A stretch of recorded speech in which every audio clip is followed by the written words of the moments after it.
Chapter 1471. The Holiday Inn on the Ancient Street was a time-honored brand of this ancient cultivation street. It was the first hotel to be established after the Ancient Street entered the commercial mode. Huagua Water Curtain Group was a shareholder, and Ajwa happened to have friends in the underworld in this hotel.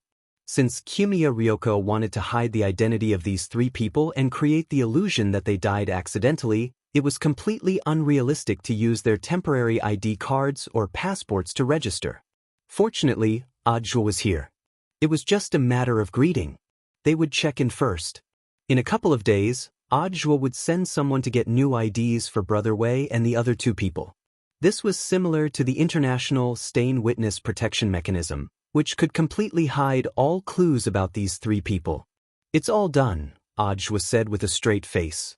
He had considered everything for Kiyomiya Ryoko, and had also secretly called for a few brothers from the war sect to come and keep an eye on them.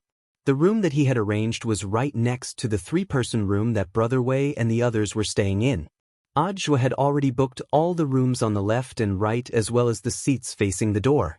Of course, Ryoko Kiyomiya didn't know about these things. Truth be told, with so many things happening all of a sudden, Kiyomiya Ryoko felt that even if she was lucky enough to escape the Pen Fairy's calamity, she would still be flustered. Without Ajwa, the situation might have been even more complicated. She stared at Ajwa anxiously.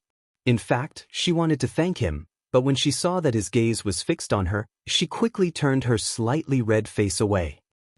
"Don't look at me with such perverted eyes. This is what you should do as a bodyguard." This clearly wasn't an angry voice. Ajwa could sense the young girl's gratitude towards him from her playful voice, as well as her loveliness. "Understood." Ajwa nodded, his eyes full of tenderness. He had never believed in the feeling of love at first sight. Now he knew. However, matters of the heart couldn't be rushed. Although he was teasing her, an appropriate amount of teasing was a catalyst. Excessive teasing would have the opposite effect. Thus, Ajwa would be very serious for the time being. Relaxation was the way of the king. As for getting a room, that was just lip service. Even if he and the girl really lived in the same house, it was impossible for him to really do anything to Kiyomiya Yoshiko. After all, he wasn't an adult yet. At this time, the two of them were sitting on the mahogany sofa in the hotel lobby, each with their own thoughts. Soon, the girl's phone rang. It was the female bodyguard. Ryoko Kiyomiya quickly answered, "Junko, where are you?" "I'm sorry, Mississippi. I'm still handling the extension procedures at the Immigration Bureau.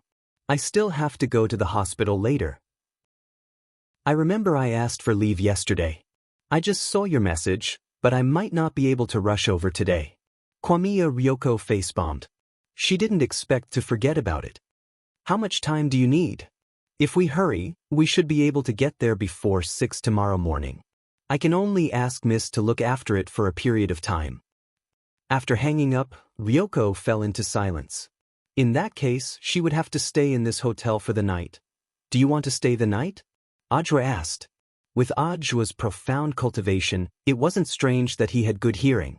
Kiyomiya Ryoko glanced at him and sneered. "What are you up to now?" "I'm a gentleman." Ajwa smiled. "If classmate Kiyomiya wants to stay, I'll arrange a room. But the three-person suite that Wei and the other two are staying in is full. I'll arrange for 2 single rooms diagonally across from each other. Is that okay?" "2 single rooms?" Kiyomiya Ryoko gave him a contemptuous look. She also didn't know why. The man in front of her suddenly became serious. Ajwa looked at the girl in front of him and raised his eyebrows. "Or does classmate Kiyomiya want to stay with me?" Before he could finish, Kiyomiya Ryoko directly interrupted him. "Stop. Just 2 single rooms, that's pretty good. When Junko comes tomorrow morning, you'll leave with me. Just return the extra room and be done with it. But I'll still have to use your ID card to open the room." "Understood." Ajwa nodded obediently. The girl thought he would need an ID card to register, but in fact, Ajwa didn't need one at all. Just as he turned around to explain the situation to the hotel owner on the mahogany sofa, Kiyomiya Ryoko buried her face deep between her knees. She absolutely couldn't take out her ID card. Because this was her secret. Elsewhere, in the cold weapons shop, The stone reeds that Wang Ling had thrown directly made a big hole in the ceiling of the weapons shop. This wasn't Wang Ling's original intention. He had intended to deliberately slip his hand when he had thrown it, and then get the snack coupon. In the end, in the direction he had thrown it, he had happened to see something happening on Audio's side, so he had lent a hand in passing. He had used his strength cautiously, afraid that if he used too much force, the stone reeds would fly over his head. Fortunately, the ghosts that had been released from the Jiogong family's ghost chart were strong enough, and they happened to stand in a straight line, forming a resistance that perfectly blocked the subsequent impact of the stone reeds. Wang Ling, you're that awesome? Hirogwa and the others had incredulous expressions on their faces. Very quickly, Audiobook had already sent someone to bring back the stone reeds that he had thrown. As soon as Hirogwa held it, he instantly smiled slightly as he directly sensed that something was wrong. I see. What's going on? Liyue was curious. Hirogwa then tossed the stone reeds to Liyue. Do you want to die? Such a heavy thing. Liyue caught it with both hands, and was astonished to find that the stone reeds were actually as light as a feather in her hands. It was only then that Liyue suddenly realized. A perfect application of the light body spell. I never thought that Wang Ling would use the light body spell in a place like this. Hirogwa laughed. If this spell had been used to change the weight of the stone reeds and make them as light as a feather, then it wouldn't have been strange for them to have flown such a long distance. Even someone at the foundation establishment stage would be able to do it. Of course, it wasn't Wang Ling who had used the light body spell. It was Audiobook who had deduced the stone reeds' origin after seeing them. Then, as Wang Ling's #1 disciple, he had directly cast this spell on the stone reeds without saying a word to help cover for Wang Ling. There was no need for text messaging or long-distance telepathy. This was an invisible tacit understanding between master and disciple. But this counts as cheating. Does it still count? Hirogwa looked at the shop manager at that moment and asked. The shop manager smiled. Of course, he wasn't allowed to use spells. Actually, no matter how bad Wang Ling's results were, he would still be able to qualify for the snack lottery in the end. Because that had been Old Man Sun's plan to begin with. But no one else knew about this. Thus, Lotus Sun hurriedly turned to look at him.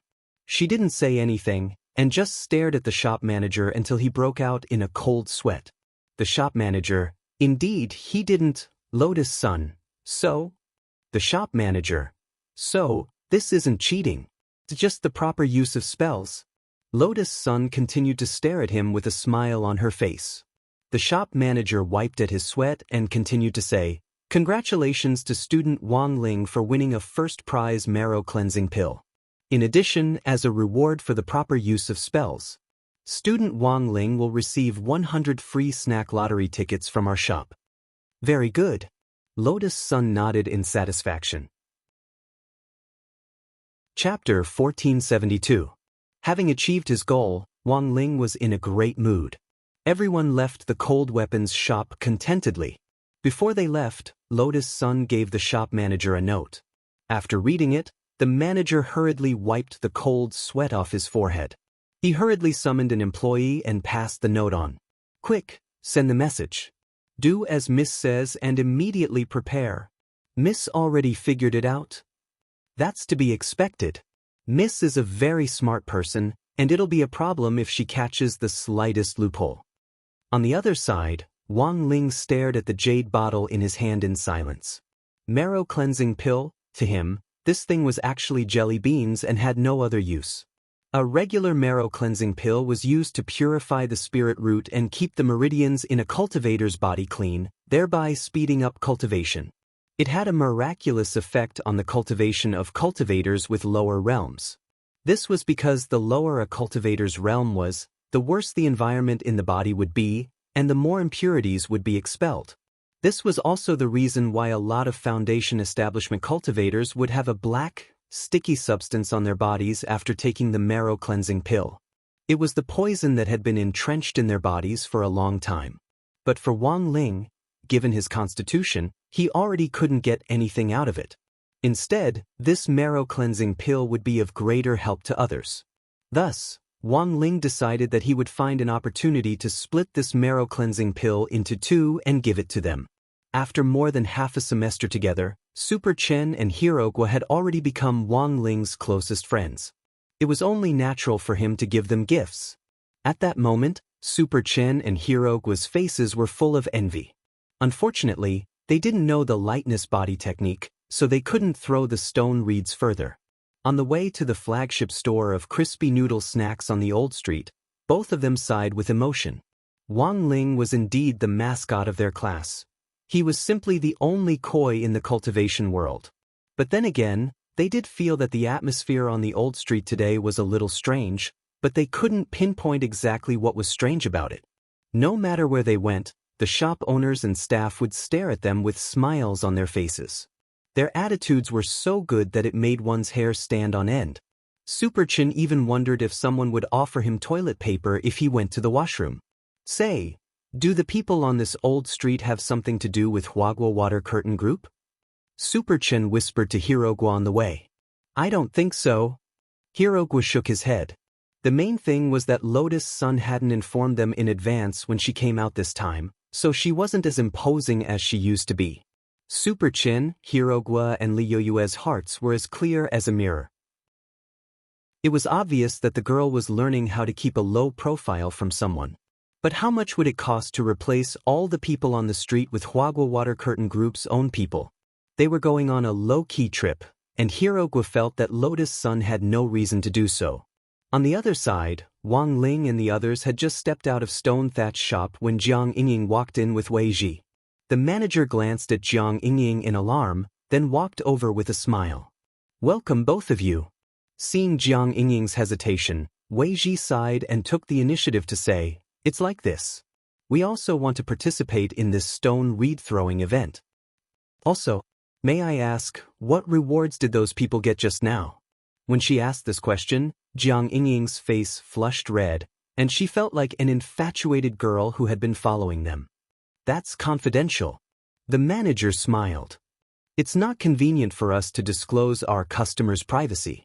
Also, participating in the stone reed throwing event costs 1,000 yuan per time. Isn't the first round free to try, and why is it 1,000 yuan? Isn't it 100?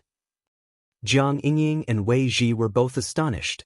Because when they had been eavesdropping outside the door just now, this wasn't what the shop staff had said at all. Because the previous prizes have already been taken, the subsequent prizes will be of higher value. This is equivalent to increasing the prize pool, so of course the price will go up. Also, we're limited to the first batch of customers who participate in the stone reed throwing event for free every day. The manager smiled. This targeted measure had in fact been arranged on the small slip of paper that Lotus Sun had given him just now. It could only be said that she was too vigilant. Ever since fusing with Mysterious Sea's battle prowess, Lotus Sun's perception had long since surpassed that of ordinary people. Thus, no matter how Jiang Yingying disguised herself, Mysterious Sea had already recognized her aura. Thus, she couldn't escape Lotus Sun's sight at all. Sun Yinger called this ability Love Rival Radar. What stood out was the principle of precision, nipping the problem in the bud and nipping it in the bud. To put it simply, it could be roughly summed up in one sentence. You can boldly chase after me, but I'll definitely arrange everything clearly on your way, but although it was targeted, it couldn't be too obvious. In the end, the manager still gave Jiang Yingying preferential treatment. Seeing that you're so beautiful, we can give you a buy one get one free for the first order. The more you buy the first order, we can consider doubling the price. If you can't tell me what the prizes were for that batch of people just now, can you at least tell me what level they won? Jiang Yingying couldn't help but feel angry when she thought of Lotus Sun's smiling face when she walked out. She didn't want to lose to this evil capitalist girl. To be honest, the manager stared blankly at this question. Because the person who had just thrown the first prize wasn't Lotus Sunday. But it was clear that the young lady in front of him had misunderstood something, but it didn't matter anymore. His mission was to keep this fake couple firmly locked in his shop. Thus, the manager said with a smile, "It's the first prize. You have to throw it 5,000 meters to reach the target." Since the first prize was taken, The new first prize is a Supreme Grade Foundation Establishment Pill. A Supreme Grade Foundation Establishment Pill? Wei Ji and Jiang Yingying were both stunned. This thing was really worth a lot of money. The market value of a high-grade foundation establishment pill was 5 million yuan per pill, which was close to the price of a house. The Supreme Grade Foundation establishment pill would be worth at least double that, going straight to 10 million. This cold weapons shop was indeed abnormal. How could it use such a large prize as a bet? So Wei Ji immediately thought of two possibilities. The first was that the prize might be fake. The second was the business's trick. They would offer a sufficiently attractive prize and then get people to complete the impossible task. Was it really possible to throw the stone reeds 5,000 meters? Yingying, why don't we just forget about it? Wei Ji said very calmly. But Jiang Yingying wouldn't listen to him. I don't want to. 5,000 meters. If she can do it, why can't I? Then, the girl stared at the manager with a serious expression. 5,000 meters, right? I'll buy it 30 times first. 30 times, that was 30,000 yuan. For a girl with a small amount of savings, this was definitely a huge sum of money. But Jiang Yingying felt that she could break even. If the first round was doubled, then she would have 60 chances. It was just 5,000 meters. If Lotus Sun could do it, so could she. As long as she got this Supreme Grade Foundation Establishment Pill, she would be able to make a comeback. Very well, miss. Thank you for your patronage. The manager smiled. After completing the payment process, he took the initiative to take a stone reeds and put them in Jiang Yingying's hands. The moment the stone reeds entered her hands, they felt a heavy weight. Jiang Yingying felt like she almost knelt down on the spot. Why were these stone reeds so heavy? Chapter 1473. Previously, Jiang Shaoqi had witnessed everything that had happened when Ah Wei and the others went to the Taoist temple. It was just that he didn't know what on earth had happened there. Then he saw Ah Zhua and a flat-chested girl walk out of the Taoist temple. Jiang Shaoqi felt that the girl looked familiar, but couldn't recall where he had seen her before. On the other hand, the three men from the Jiogong family obediently followed behind the two of them. They didn't look right. Their faces were pale, as if they had been frightened by something. Who was this girl? Why had Ah Zhua come here? Curious, Jiang Shaoqi followed them all the way to the entrance of the Holiday Inn on Old Street, muttering in his heart, so they weren't here for Yingying. To be cautious, he didn't go in right away, and only noted down where they were staying. Then, he returned to where Jiang Yingying was. Old Street was now full of people from Huagua Water Curtain Group, so it was really too easy for him, a Secretary General, to find out where they were. Yes, Secretary General, that girl is still in my shop. The manager of the cold weapons shop contacted Jiang Shaoqi secretly. Why is she still here? The corners of Jiang Shaoqi's mouth twitched. It'll probably be a long time. The girl bought 30 chances to throw the stone reeds, and we gave her 30 more. Just now, she threw 66 meters, and because it's an auspicious number, we gave her 66 more times. How long does she have to throw? Jiang Shaoqi sweated. Can't you guys persuade her? We did. Moreover, the boyfriend who came with him had also tried to persuade him. It's her who won't give up. She said that if eldest miss can throw 5,000 meters, so can she, and she has to surpass her, said the manager. Hearing this, Jiang Shaoqi was completely stunned. Hadn't he and Jiang Yingying pretended to be a couple to cause trouble back then? Why was this little girl competing with eldest miss now? Suddenly, Jiang Shaoqi realized that in some sense, Jiang Yingying and he were quite similar. They had gone fishing, but in the end he had become the fish caught. Help me calculate how long she'll have to wait. Normally, it'll be over in 2 hours. That long? Because there aren't many stone reeds in the shop, and we have to pick them up after throwing them out. At this moment, the manager looked at Jiang Yingying's throwing record and sighed. Miss Jiang is on her 8th throw and is currently resting, but I think it's better for the Secretary General not to interfere in this matter. What do you mean? Jiang Shaoqi was a little displeased. How could he let an employee tell him what to do when he was doing things? Because this is what eldest miss wants. The manager said, the young lady seems to have noticed the girl following us, so she asked us to find a way to keep her in the store. I can only obey. This stupid girl. When Jiang Xiaoche heard this, a bitter expression appeared on his face. At this time, the store manager asked again, "So, do you have any questions now? As long as it doesn't conflict with the mission assigned by Miss, I can help with anything else." As an employee of the group, he certainly didn't want to offend either side. With no other choice, Jiang Xiaoche could only instruct, "Since young Miss asked her to stay in the shop, then I'll have to trouble you to look after her. Also, help me keep an eye on that fake boyfriend of hers." He had a premonition that something might happen on the old street today, so it would be safer for Jiang Yingying to stay in the shop. The people in the cold weapon shop were all on the same side. Under the watchful eyes of the public, the fake boyfriend wouldn't do anything strange. "Don't worry, head secretary." The manager nodded. "Also, you have to replenish her energy. These stone reeds are very heavy. Don't let her get hurt, understand? If this girl gets hurt, I won't be able to protect you. Even if the old man gets involved, the most he can do is push you out as cannon fodder." This girl has another identity? The manager was puzzled. He looked at Jiang Yingying. She didn't look like someone who was generous. The main reason was that when Jiang Yingying was making payments, the manager accidentally glanced at the balance in Jiang Yingying's wallet on her phone. Including the fees she had paid out, the total was about 80,000 yuan. It was far less than eldest Mrs. "I'll tell you, but you can't leak it," Jiang Xiaoche said. "Okay, head secretary." The manager nodded. Jiang Xiaoche took a deep breath and said, "Her grandfather is Marshal Jiang?" "Yes, that one, the warrior sage." The manager. After the call ended, Jiang Xiaoche felt a lot more at ease. If someone was helping to keep an eye on things, he wouldn't have to be so worried. Furthermore, this manager already knew Jiang Yingying's identity, so he didn't have to worry about his service attitude. But Jiang Xiaoche still felt that there was something strange about the contents of the call just now. Wait.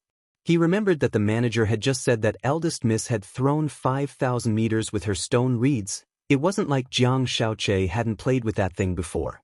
Under normal circumstances, could a foundation establishment cultivator do that? So, if she hadn't cheated, then the most likely outcome was that eldest Miss had hidden her strength. Of course, so far, he didn't have any concrete evidence. Jiang Xiaoche realized that although he had come today with the goal of secretly protecting Jiang Yingying, it seemed that he had reaped a lot of unexpected rewards. Elsewhere, Wang Ling walked out of the snack shop contentedly, having used up all the lucky draw tickets. Basically, he could freely choose any of the special flavor crispy noodle snacks in this shop on Old Street. He had drawn almost 100 boxes of them, all of which were limited versions with special flavors. Because there weren't enough in the shop, 99 of them would be directly delivered to the Wang family's small villa after they were made elsewhere. So now Wang Ling only had one box. If he had 20, he would probably be able to finish them in 2 days. The main thing was that the flavors were all different. Wang Ling didn't know why, but this crispy noodle snack flagship store seemed to have a lot of flavors that he had never tried before. "I understand, so what on earth is this roasted silkworm chrysalis flavored crispy noodle snack? Are you sure this thing is edible?"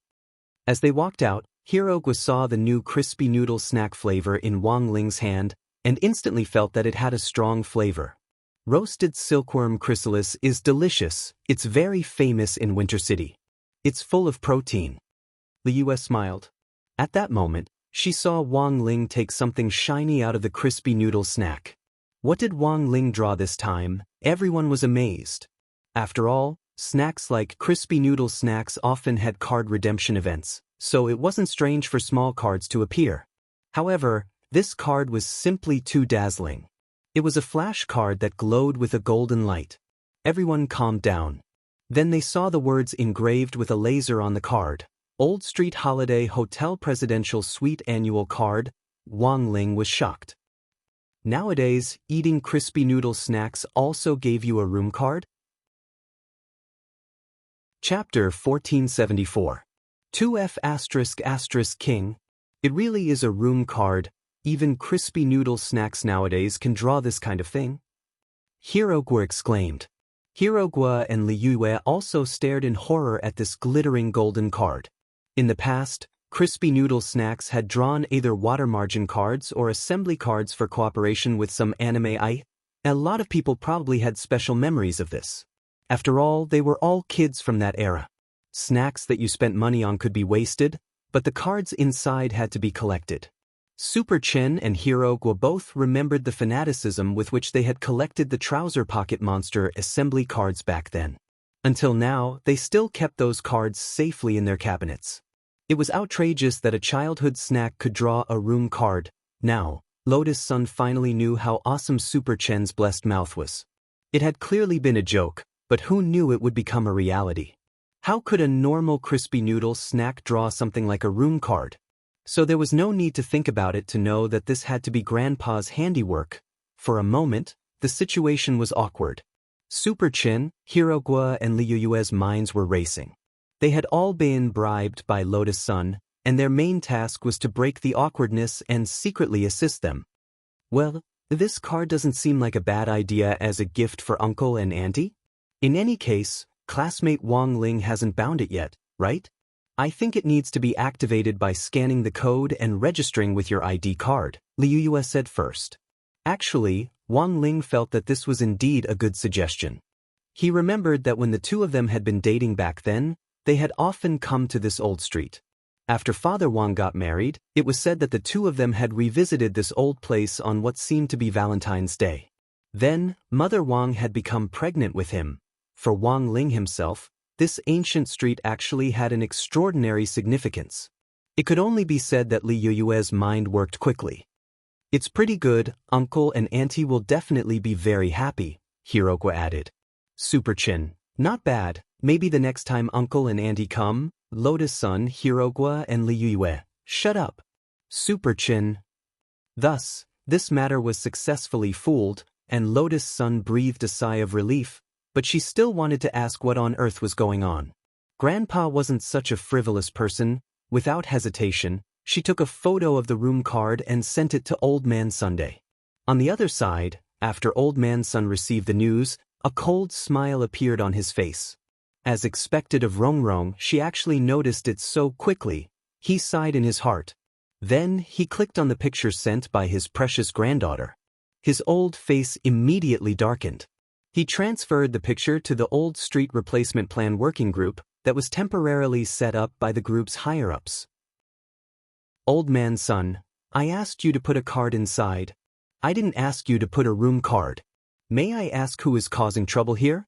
Come out and admit it. Like I said, it's not a room card. Who would put such a thing in their snacks? Sigh, I knew it wasn't a room card. But old master, there's nothing we can do. The higher the rank, the more oppressive it is. This is all Brother Zhang's idea. The members of the group started to shift the blame. The corner of Old Man Sun's mouth twitched. He knew it, this Jiang Xiaoche was up to something again. So, what was this kid trying to do? What on earth had classmate Wang Ling done to offend him? What a helpful young man. What cute dead fish eyes. Although Old Man Sun didn't understand, he was also a little angry. But Jiang Xiaoche had worked for him for many years, after all, and he didn't want to shed all pretense of cordiality so soon. He could only privately ask Jiang Xiaoche about the situation. On the other side, Jiang Xiaoche was clearly prepared. It's like this, old master, this is what I think. Actually, this is a test. And also a test for classmate Wang Ling. Aren't you the least bit curious about how a hot-blooded teenager would react after seeing something like this? Jiang Xiaoche's words caused Old Man Sun to sink into silence. After a long while, Sun Yuan frowned and said, I don't think Wang Ling is that kind of person. Besides, looking at the current situation, it's just unrequited love for Rongrong. How could he have such crooked thoughts? You can't judge a book by its cover, old master. Jiang Xiaoche was relentless. Then, do you want to make a bet? Old Man Sun smiled. Sure, what would you like to bet on? If you lose, you're not allowed to cause trouble for Wang Ling and Rongrong in the future. Jiang Xiaoche was silent, but still nodded and said, Fine, deal. He knew that he had no other choice. Although the old man spoke politely, there was in fact a hidden killing intent. This was actually a warning. Although Jiang Shaoqi was jealous of Wang Ling, he wouldn't throw away his future and career just to go against Wang Ling. It was just that if he lost this time, there would be no more chances between him and Lotus Sunday. After the call, Jiang Shaoqi actually felt very conflicted. He suddenly looked forward to losing this bet. If that was the case, he should be able to completely sever the indecent thoughts he had about eldest miss that were hidden in the depths of his heart.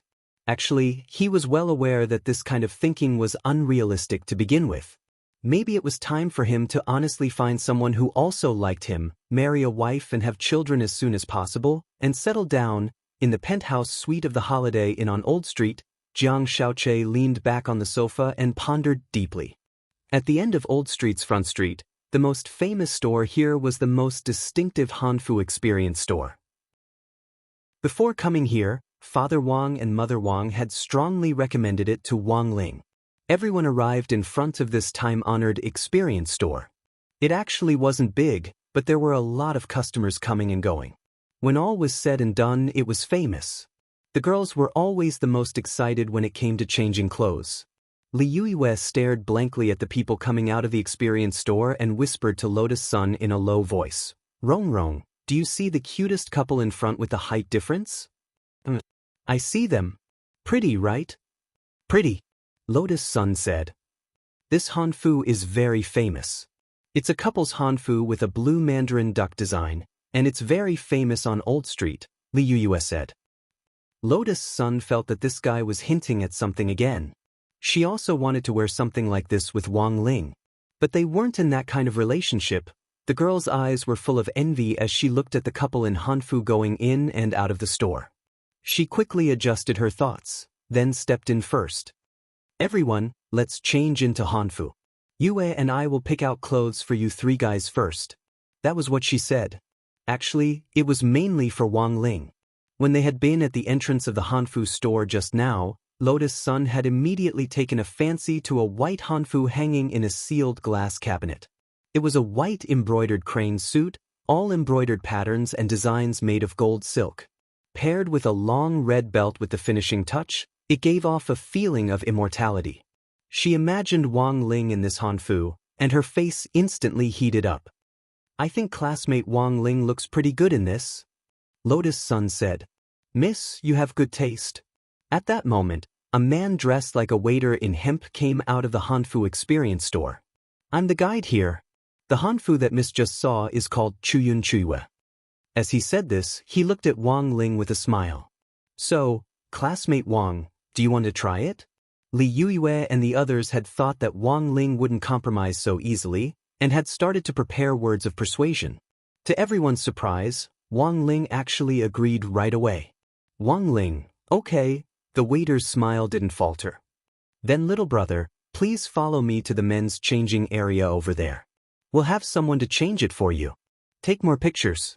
This was the task that Mother Wang had given him. Completing the task was more important. It was just a change of clothes, that's all.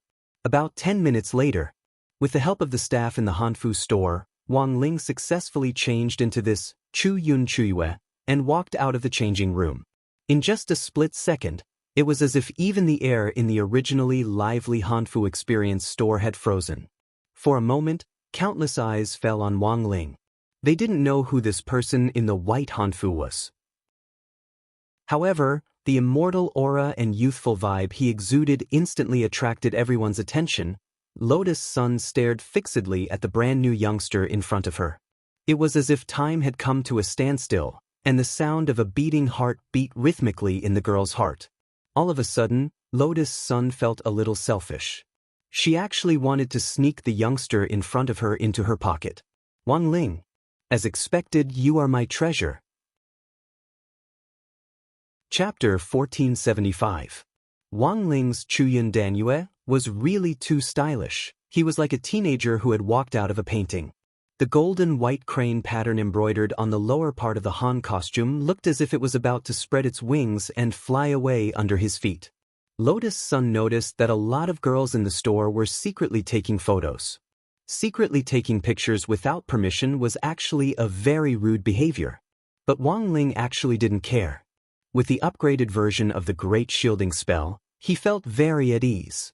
These photos looked normal for now, but if they were to be spread, they would automatically be censored. Furthermore, after the censoring was over, the memories of Wang Ling in these people's memories would gradually disappear. But while Wang Ling didn't care that much, Lotus Sun was clearly disgusted by the behavior of these people. Classmate Wang Ling, wait for us in the VIP room. Then, Lotus Sun directly showed the waiter her privileged black card. Although the waiter was from Huagua Water Curtain Group, his acting skills were very good. After seeing the privileged black card, he was stunned at first, and then quickly put on a shocked expression.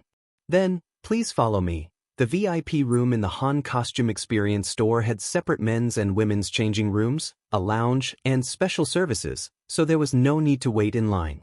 The girl hadn't directly taken it out earlier because she had wanted to keep a low profile, but now she felt that she had no choice but to do it. The girls around them were looking at Wang Ling with burning gazes. Some of them clearly already had boyfriends, but they were still staring at him like they were infatuated. Didn't they have any sense of shame? And those men, they actually allowed their girlfriends to take photos of other boys. Lotus Sun felt her head heat up, and she hurriedly pulled Wang Ling's hand toward the VIP room. It wasn't until they entered the spacious room that the girl suddenly realized what she had just done.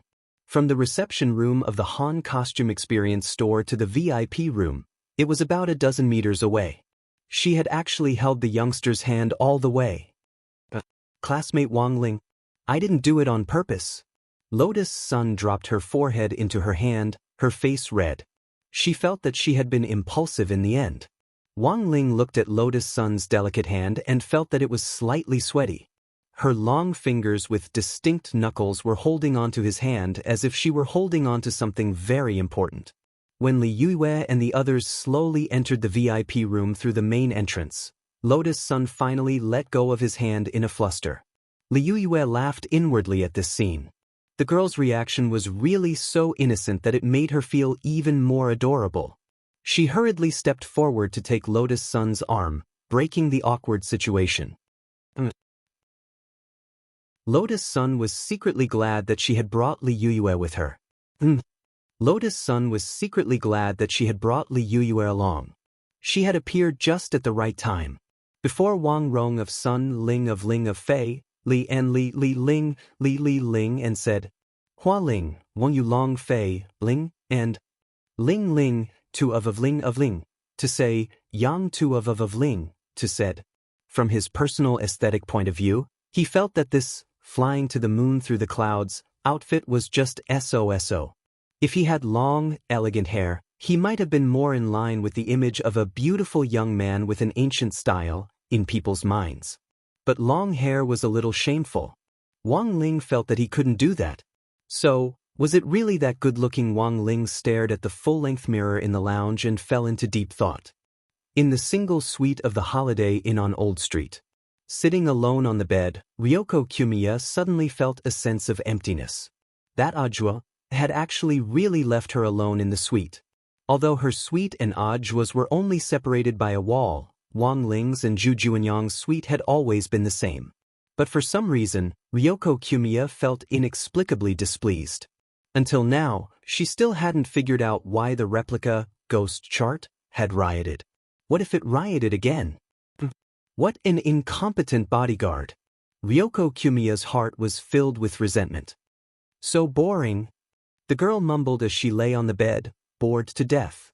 The local variety shows she was passionate about could have been used to pass the time. But she couldn't see them in Huaxiu. The walls were too thick, and she had to climb over the wall to watch a variety show.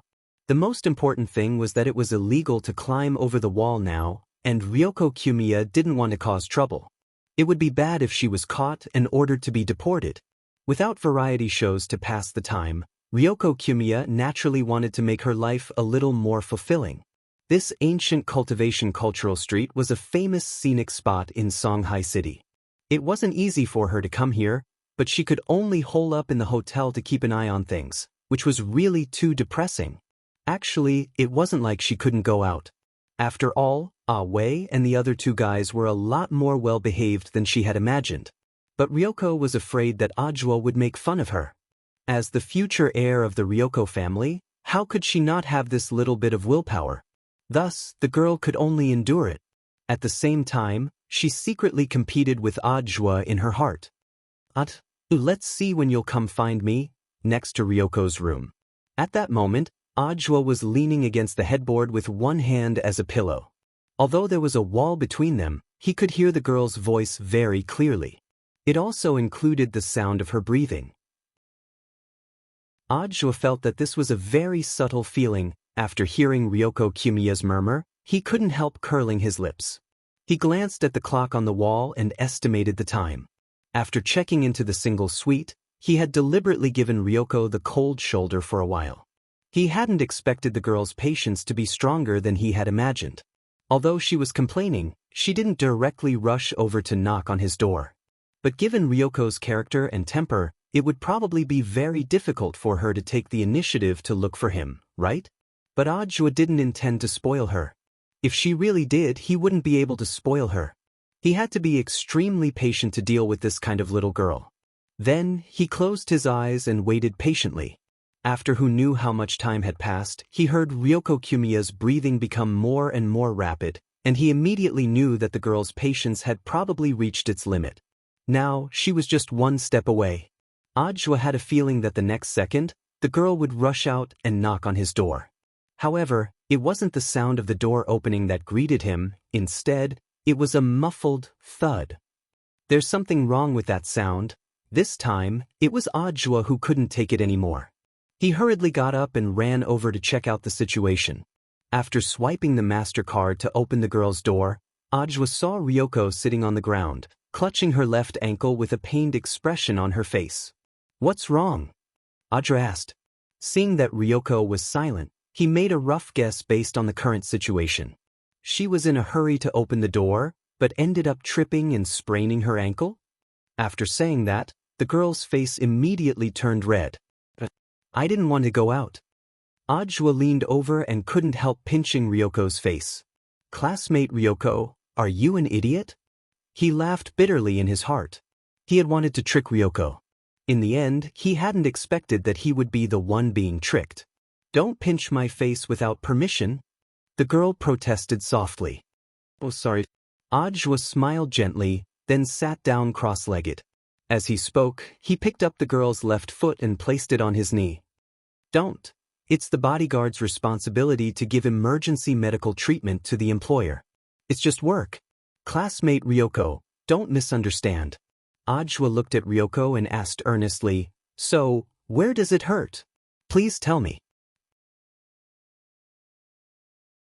Chapter 1476. Because he had been in the Immortal Police Special Operations Unit for a while, Ajwa had only been an ordinary member of the unit during that time. But he had already accumulated valuable learning experience. The Immortal Police at the basic level generally wouldn't be directly assigned to dangerous charge missions, and would instead prioritize medical soldiers. Before Ajwa had been officially transferred to the front line, he had been the son of the stars in the army, and his healing ability had been astonishing. He could even perform first aid on broken arms and legs, let alone this one who had only sprained her ankle. Ajwa carefully probed the area where Jumiya Ryoko was in pain, and moved his fingers little by little. When he touched the core of the pain, he clearly felt the girl suddenly twitch in pain. This was a conditioned reflex. "Is it here?" With a focused expression, Ajwa separated a strand of dark blue spirit energy from his fingertips. Then, a cold energy seeped into the skin of the girl's ankle and seeped in little by little. Ajwa secretly rejoiced in his heart that the situation wasn't too serious. According to his original plan, he had wanted to trick Jumiya Ryoko into knocking on his door, and then take advantage of the situation to take a stroll on the old street. Earlier, he had seen the flying in the moon through the clouds photo that Wang Ling had sent him in private. His Shifu was too handsome. Ajwa's heart itched when he saw it. Thus, he had started to fantasize about Jumiya Ryoko in Han Chinese clothing. It was only now, when he was treating Jumiya Ryoko, that he was startled to realize something. The most profound trick in the world was that there was no trick. Feelings are a very mysterious thing. When your heart is trapped by a person from the beginning, you are already on the passive side. and the emotionally passive were often the hardest to deal with. So when Ajwa discovered that he liked Jumiya Ryoko, he instantly felt how difficult it had been for Lotus Sun. While he was pondering this, Jumiya Ryoko suddenly asked something out of the blue. "Is your relationship with Lotus Sun very good?" It didn't sound like much at first, but to Ajwa, it sounded a little like a test of his will to live. "Why are you suddenly asking this question?" He stared unblinkingly at Jumiya Ryoko's foot and tried his best to remain calm. "I see that you seem to be quite proficient in healing spells, so I thought of a piece of gossip from a while ago." Kwamiya Yoshiko said, "I remember that Miss Sun suddenly fell into a coma for no reason for a while." "That's true." Ajwa nodded. "Then, those tabloid media outlets reported that you seemed to be very concerned when she was unconscious. He went there several times in a row. I suspect that you two are dating," Kamiya Ryoko said. Hearing this, Ajwa burst out laughing on the spot. Now, these gossip marketing accounts were really ridiculous. How would he dare to fall in love with his master's wife, even if he was given 10,000 guts? He still wouldn't dare. Looking at your reaction, it seems that there is no relationship between the two of you? For some reason, Kamiya Ryoko felt that her mood suddenly improved. She had been observing Ajwa's first reaction. Usually the first reaction is hard to fake. Furthermore, Ajwa didn't have any other expression on his face. In Kamiya Ryoko's eyes, this reaction was very real. "She's just my junior sister, an old man's son took a lot of care of me before. The Alliance of 10,000 Schools election is coming up, do you understand?" Ajwa smiled. That was all he could say. Kamiya Ryoko wasn't stupid. From what Ajwa had said, the reason why he was so concerned about Lotus Sun was partly to return a favor to Old Man Sun, and partly because he wanted to win votes for the election. This reason could be said to be impeccable and without the slightest loophole. After talking for a while, the girl realized that this man in front of her, who had been portrayed as a liar in the Kamiya family, was unexpectedly very honest. Unexpectedly, he was very honest. Logically speaking, there was no need for him to explain it to her so clearly. Kamiya Ryoko was suspicious. She folded her arms and stared at Ajwa. "I'm your junior sister now. Do you treat all your junior sisters like this?" "I won't run over to treat some junior sister." Ajwa shrugged helplessly, then pinched the spot where the girl had hurt the most. The sharp pain from the sprain had completely disappeared. Mission accomplished, Ajwa got up. "You're leaving just like that?" Kamiya Ryoko also got up from the ground and looked at Ajwa's back with an earnest look in her eyes. Ajwa turned his head slightly, and out of the corner of his eye, he could see the words, "I want to go out," written all over her face. "What? You want me to stay?" "No way," Ajwa sighed, and in the end, he went along with the girl's wishes. "It's going to be evening soon. I remember that there's a fountain show in the center of the old street at night. Do you want to go together?" "Who wants to go with you?" "If I have to go, I'll go alone." Kamiya Ryoko snorted. She took Ajwa's suit jacket from the hanger and put it on, then put on her shoes and walked out of the room. "As for you, you just need to fulfill your duty as a bodyguard and protect me from a short distance away." Behind her, the corners of Ajwa's mouth rose wildly. After saying so much, in the end, she still wanted him to accompany her. Elsewhere, in the cold weapons shop, Jiang Ying lay on the mat, her forehead drenched in sweat. She felt that her arm no longer belonged to her at all. Even the makeup on her face was ruined and her wig had fallen off. Jiang Ying had spent a long time putting on this disguise in the morning. Now, it was completely gone, and Jiang Ying's true appearance was revealed. Since the morning, the girl had tried everything she could, and the highest record she had achieved was 892 meters. To be honest, this record was in fact very astonishing. Looking at it, the shop manager was sweating inwardly. After all, she was Battle Saint's granddaughter. 892 meters was still a long way from the first prize.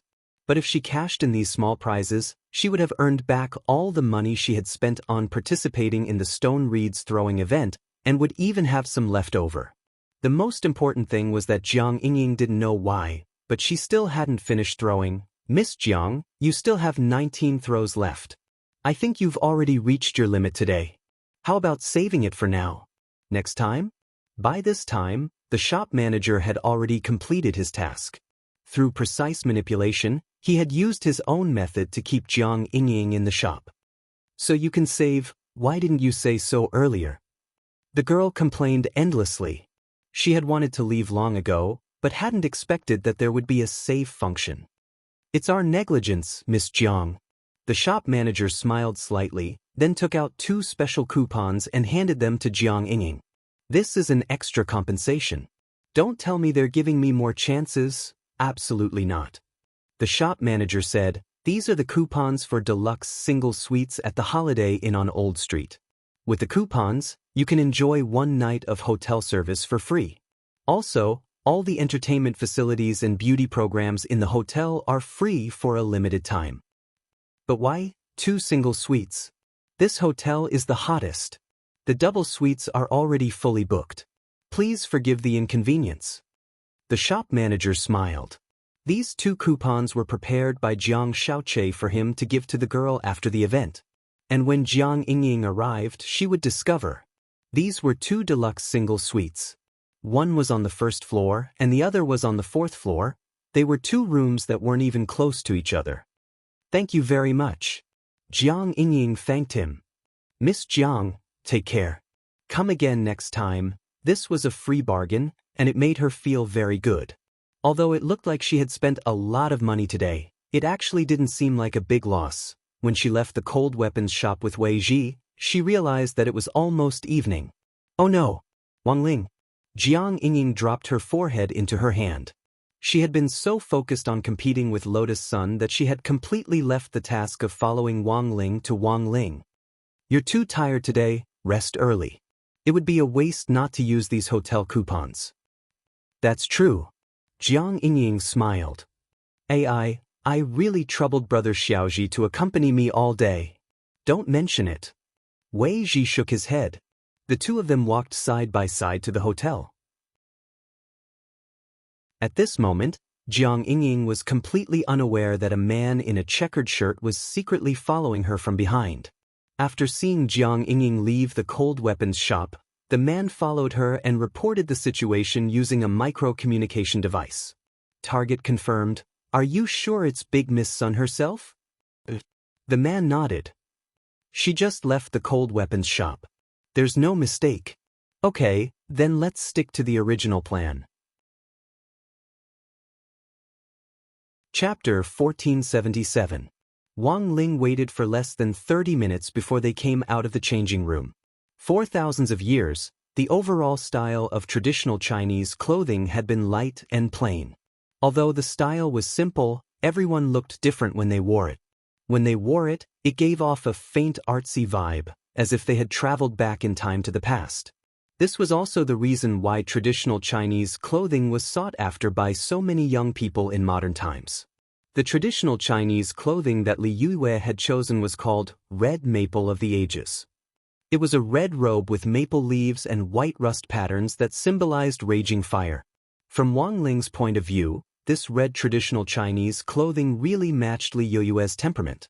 Li Yue was a sunny girl who was passionate about making delicious food and had been around fire all year round. Her extroverted personality could be felt in this simple traditional Chinese clothing. Where's Lotus Sun? On the other side, Super Chin and Hirogua also came out. The 2 brothers had chosen the same style, which was called Night Waves Don't Startle, and was a set of hanfu that was mainly black with a little white underwear. But to be honest, the effect of this Night Waves Don't Startle jacket was very average on Super Chin and Hirogua. Why did you choose this? It doesn't suit you. Li Yue dropped her forehead into her hand. Didn't I tell you before that you'd look better with red and gold? Any girl would feel helpless when it came to straight men's aesthetics. Boys usually didn't care too much about how they dressed. A lot of things were influenced by their environment, and people weren't born to dress up, it took time to develop. Everyone was different when it came to wearing traditional Chinese clothing, so Li Yue didn't think it was a problem with the clothes. It was that Super Chin and Hirogua didn't quite fit the temperament of traditional Chinese clothing. One was a muscular, hot-blooded Chunibu teenager who was addicted to games but didn't forget to exercise. The other was a 10-year fat homebody who was addicted to games but didn't exercise and spent all day flirting with his parrot at home. When the two of them came out in this traditional Chinese clothing, Liu felt that Super Chen and Hero Guo were like the foolish sons of a landlord. She couldn't bear to look at the scene. It's mainly because old Guo doesn't have a suitable size, and this unshaken night waves is the only one. It can't be helped. In order not to embarrass old Guo as his brother, of course I have to accompany him. Super Chen wrapped one arm around Hero Guo's neck and grinned. Of course he knew that this Han costume didn't really match his temperament, but he didn't care too much whether it looked good or not. The main thing was that Super Chen didn't have the burden of being an idol. Secondly, they weren't the main characters tonight. Moreover, even if he really found a suitable Han costume, Super Chen felt that the upper body effect was far worse than Wang Ling's. That flying to the moon through the clouds was really too imaginative. When Wang Ling had come out of the changing room earlier, even Super Chen had been staring at it. In essence, people would always cast their eyes on beautiful things without hesitation. Even a straight man like him had fallen for it, so it wasn't hard to understand why the girls who took out their phones to take pictures would behave in such a rude manner. So, in the locker room, he and Hirogwa had already come to a decision. Later, when they were watching the fountain show, he would find an excuse to slip away and leave the scene to Boss Sun. There were many people looking at the fountain. With so many eyes, it wouldn't be unusual for them to get separated from the crowd. At that moment, Wang Ling sighed in his heart. He knew it. These two traitors couldn't be relied on. About 3 minutes later, Lotus Sun's voice suddenly rang out. Sorry to have kept everyone waiting. The girl was wearing a dark blue Han costume with a sparkling blue top and a spotless white skirt that was like a bright moon in a calm lake. Everything perfectly reflected the original name of this Han costume, Bright Moonglass. Super Chen and Hirogwa's eyes were glazed. At that moment, they felt that Lotus Sun was like Lu Li who had walked out of a painting, causing their emotions to ripple slightly at first before swiftly sinking into a kind of tranquility. It gave off the sense of time stopping and the beauty of life. How is it doesn't look good, does it? Lotus Sun had a round bright moon fan in her hand. This was a small accessory that went with the Han costume. The actress shyly hid her expression as she stared fixedly at the youngster in white in front of her. Wang Ling's expression, however, didn't show much surprise, because he could actually imagine Lotus Sun in a Han costume. Clothes made the man, and clothes could indeed give a person a completely different kind of spirit, but the most important thing was that a person had to be good-looking. When a person's good looks had already reached saturation, they would still be saturation even if they changed their clothes, so Wang Ling didn't know how to evaluate her. On the other hand, Hirogwa and Super Chen sighed endlessly from the bottom of their hearts. Wang Ling, aren't you going to say something? Seeing that Wang Ling hadn't replied for a long time, Liu Yue was a little anxious. She cleared her throat and lectured him in the tone of an elder sister. When a girl needs to be evaluated, you should. That's the most basic courtesy. Somehow, Wang Ling felt that this segment was a little like a survival test. In any case, it was a compliment. He didn't know how to say it, but he did know some truth. At that moment, Wang Ling looked at the girl and said, "She's pretty to begin with." This was indeed what Wang Ling thought was the truth, but when he said it, Lotus Sun's face instantly turned scalding hot. She hadn't expected Wang Ling to actually say this. In a split second, the girl felt as if her heart had been ruthlessly struck by something, and she immediately used the round fan to cover her shy face. Liu saw that the back of the fan seemed to be smoking. "Are you satisfied now?" She moved her face closer and whispered to Steam Beauty behind the fan. The girl's face couldn't help turning even redder. Then, Liu turned her gaze to Wang Ling. The youngster in front of her had a calm and unperturbed expression on his face. Crossing her arms, Liu felt a little gloomy, and suddenly felt that Wang Ling's wooden nature was hopeless. She muttered helplessly in her heart, "So, he really doesn't know that he's very seductive." After everyone had changed, it was time to enjoy the night fountain show. The Dragon Spring Fountain on Ancient Street was very famous and had been around for a long time. It had been built by an emperor in the old era to please his beloved concubine. The entire fountain was the size of 2 basketball courts, and had a total of 88 bronze dragon heads, which was why it was called Dragon Spring. As for the fountain's water source, it was drawn from Dragon Tooth Mountain on the side. This was a huge project, and had once been regarded as a symbol of the emperor exploiting the working people at the bottom of the hierarchy. But at some point, the Dragon Spring on Ancient Cultivation Cultural Street had become an internet sensation. Even the story had changed. It had become a wonderful and touching love story between an infatuated emperor and a pure concubine. With this change, Dragon Spring had instantly become a famous tourist attraction. Touching the dragon head, tossing a coin, and praying for blessings by the fountain had practically become an essential part of the fountain show. I've prepared some coins. Everyone, make a wish before the fountain show starts. Liu Yue said at that moment. She distributed the 1 yuan coins to everyone one by one. Wang Ling imitated the passers-by on the side, and first touched the bronze dragon head next to the fountain. In the end, when he touched it, he realized that his dragon head wasn't the same as the one next to it, because the dragon horn of the dragon head he touched had already been rubbed flat. It was okay that it had been touched bald, Wang Ling sighed in his heart. He just touched it lightly, and then set up a timed repair spell for the dragon head he had touched.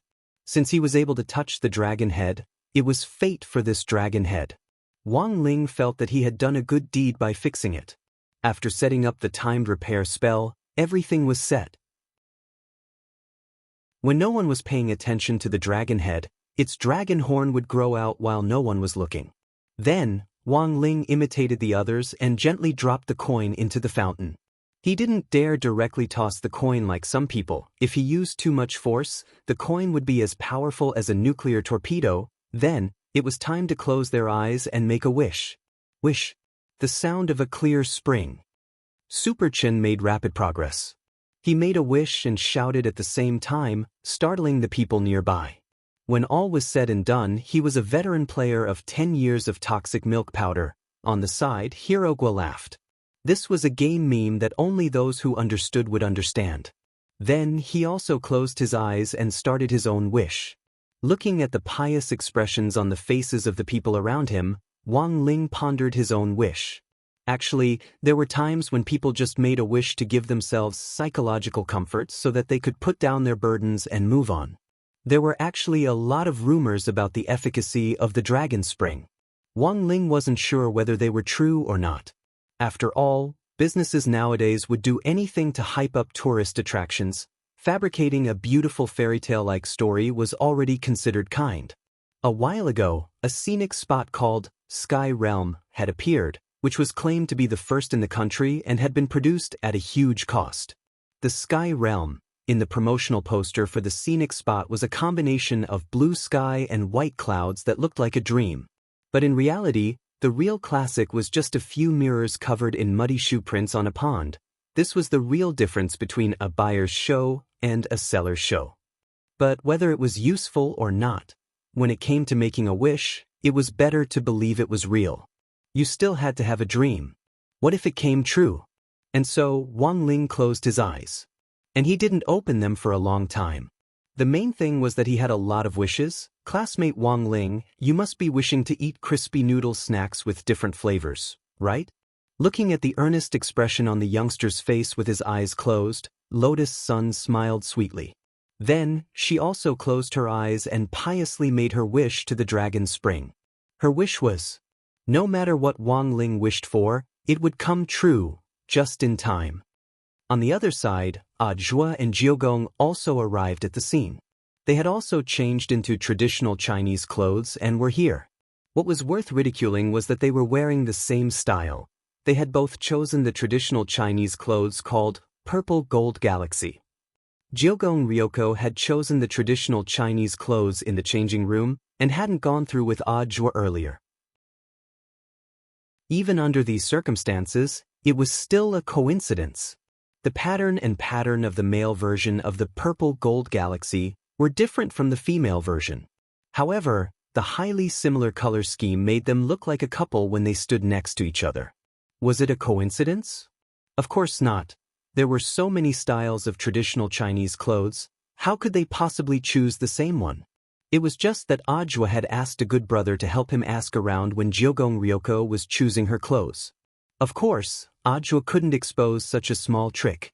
As soon as he came out, he had a flabbergasted expression on his face as he lamented that his and Jiogong Ryoko's train of thought were similar, and even embellished the story with phrases like a match made in heaven and a telepathic connection.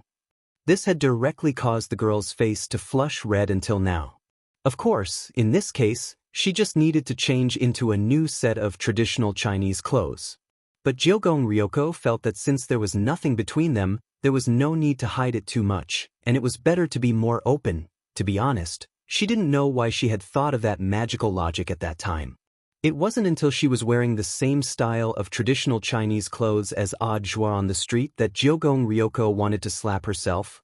"I'm telling you, don't get too close to me. It's too easy for people to misunderstand," Jiogong Ryoko muttered by the fountain. There was a hubbub of voices nearby, but it was very easy for Ajwa to distinguish Jiogong Ryoko's voice among them.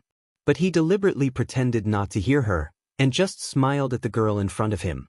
What? He was a little taller than Jiogong, and from this angle, this girl's slightly soft and cute voice was like a cat's paw, tickling Ajwa's heart. "I'm telling you, don't get too close to me, otherwise people will misunderstand." Jiogong Ryoko tried to speak a little louder. "What? You want me to get closer to you?" "But..." Shameless. The corners of Jiogong Ryoko's mouth twitched. She was sure that Ajwa had heard her 100% and was definitely teasing her. The girl clenched her fists with all her might, trying not to flare up. Then, she straightaway stood on tiptoe, intending to speak directly into Ajwa's ear. At this distance, this old liar would definitely hear her. But what Jiogong Ryoko didn't expect was that just as she stood on tiptoe, Ajwa also lowered his head, intending to fish out a coin from his pocket. At this moment, the foreheads of the two of them lightly touched each other. In an instant, Jiogong Ryoko blushed beyond belief. She abruptly turned her back on Ajwa. "What's wrong?" "No, nothing. Am I too close?" "Forget it. There are too many people, let's just do this." After saying that, the girl added, "When there are fewer people, stay away from me immediately, got it? Got it?" Ajwa smiled dotingly. Chapter 1478.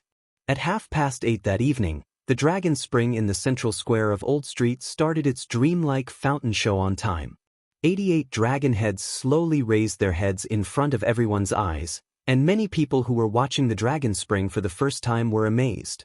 This was one of the famous scenes before the start of the Dragon Spring Fountain Show, also known as the dragon raising its head.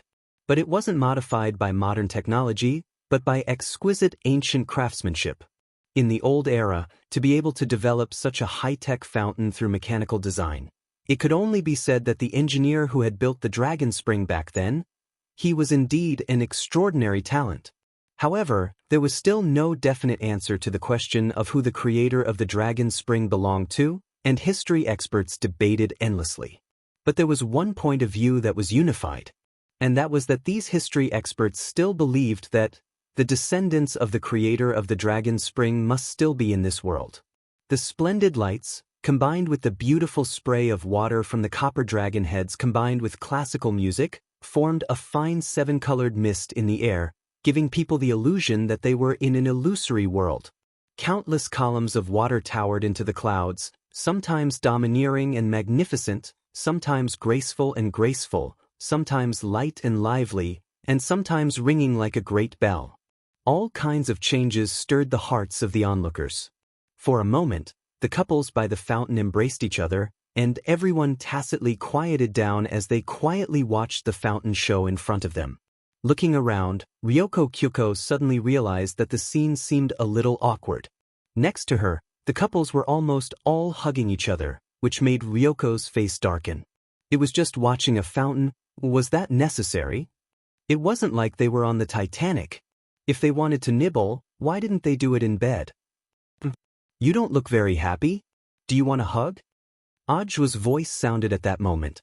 "How am I unhappy?" Ryoko said. "Also, you were clearly behind me. How could you have seen my expression?" "I could tell from your aura," Ajwa said. That's the benefit of having a high cultivation level. Don't be too pleased with yourself, old liar.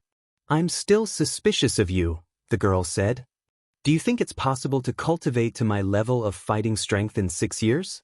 Ajwa smiled with a relaxed expression on his face. What if you have a fortuitous encounter? Who knows? Ryoko Kwamiya pouted and snorted. So now you're avoiding my question? Ajwa asked. What problem? Ryoko Kamiya pretended not to know. I asked you just now if you wanted a hug? Ajwa stepped forward.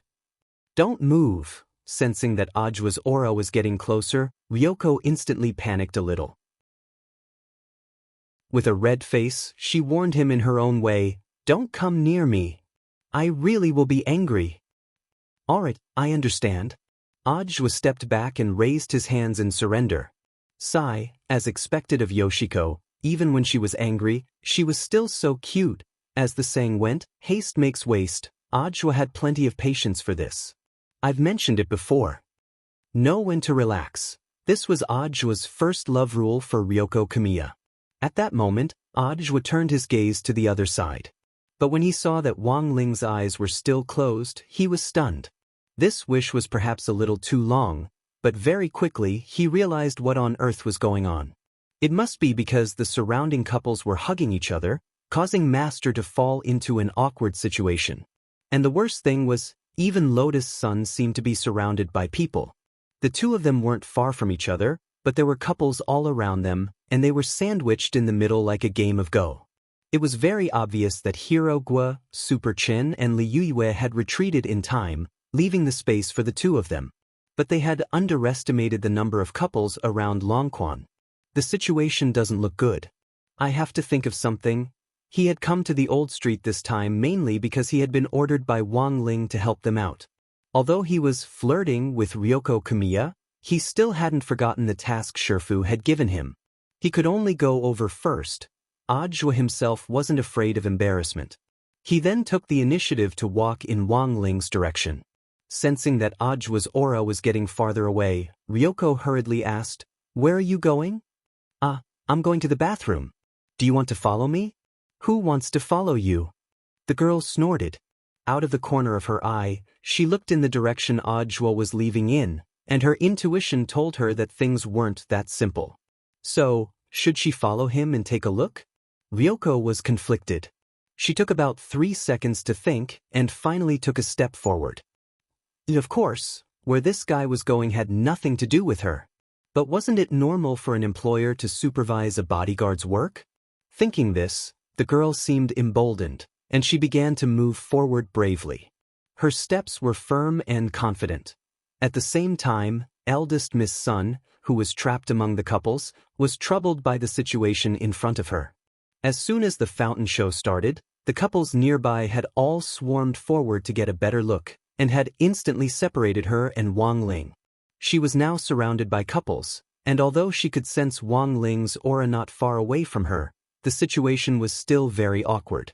And most importantly, almost all the couples around her had started to nibble at each other's cheeks. The impact of this scene was undoubtedly a critical blow to a girl in unrequited love, and most importantly, she couldn't choose this moment to disturb others, as that would be too rude. Sorry, please excuse me. At that moment, a familiar voice rang out. It was as if she had heard the voice of her savior. She saw Ajwa coming toward her and greeting the couple in front of him who were nibbling at each other's necks. The couple looked very unhappy at being disturbed. The man was a big guy with a tattoo on his arm, and he had an unhappy expression on his face. Who are you? Sorry, I just wanted to excuse you. My junior sister got separated inside. Ajwa said very politely. School-style role-playing, how interesting. The tattooed man chuckled. Bro, where did you find this student? Introduce her to me. Don't you already have a girlfriend? Ajwa frowned, feeling a little uncomfortable. It wasn't just him. When the people nearby heard this tattooed man's words, they all stopped what they were doing and looked over one after another. This was too scummy. It's a consensual thing, it's just for fun. My partner never minded. Saying this, the tattooed man lifted his girlfriend's chin, a fierce light in his eyes. Isn't that right, HM? The girl lowered her head, not daring to look him in the eye. Ajwa could clearly sense that she was afraid. Perhaps even the matter of becoming her girlfriend had been one-sidedly coerced by the other party?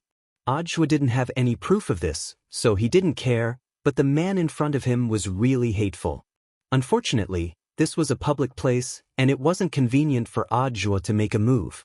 After all, he was still a public official, although the other party was hateful. If he made a move here and someone filmed it and posted it online, who knew what kind of trouble it would cause? Sorry, excuse me. At that moment, he heard Lotus Sun's voice. Because of Ajwa's intervention, the couples around them stopped what they were doing and turned their gazes over to watch the show. Lotus Sun hurriedly seized the opportunity to circle around to Ajwa's side from another direction. Ajwa hadn't expected that his goal would actually be achieved just like that. He had wanted to go over and pull the girl out, but hadn't expected to indirectly resolve the situation instead. Lotus Sun had heard what the tattooed man had said earlier. As a girl, she was naturally very unhappy. She stared at the tattooed man and tried hard to restrain the sword chi that was ready to burst out of her. You'd better correct your attitude. What? Is this the junior sister you were talking about? The tattooed man was amused and looked at Ajwa. She's not bad looking, like an idol star? How much for a night? When he said this, a lot of people nearby felt a surge of anger in their hearts. Quite a few boys in the crowd had already rolled up their sleeves and were ready to gang up on him. Then, he plopped down on a certain bronze dragon head that had been touched bald and sneered. Today, I'll be sitting here. I want to see who dares make a move on me. The tattooed man had a high and mighty attitude. As he sat, he pulled his girlfriend to him and held her tightly with one arm. It seemed to be a threat, and many of the young men who wanted to step forward and beat him up hesitated. They were worried that if they pushed too hard, this scumbag might hurt the girl. He's really too arrogant. This is too much, that girl must have been coerced. Should we call the police? But he hasn't done anything yet, there's no point in calling the police, right? Hey, is there no one who can come out and punish this scumbag? The girls around them were also very angry, and then they closed their eyes and started to make wishes to the dragon spring. Then, in the next moment, the tattooed man screamed like a pig being slaughtered. What was going on? One by one, the girls who had been making wishes opened their eyes. The tattooed man, who had been so smug earlier, had fallen down in front of the dragon spring, clutching his butt.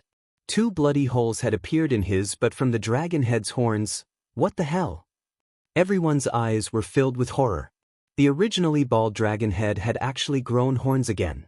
It must be classmate Wang Ling. Lotus Sun instantly understood something. With a smile on her face, she instantly felt much better.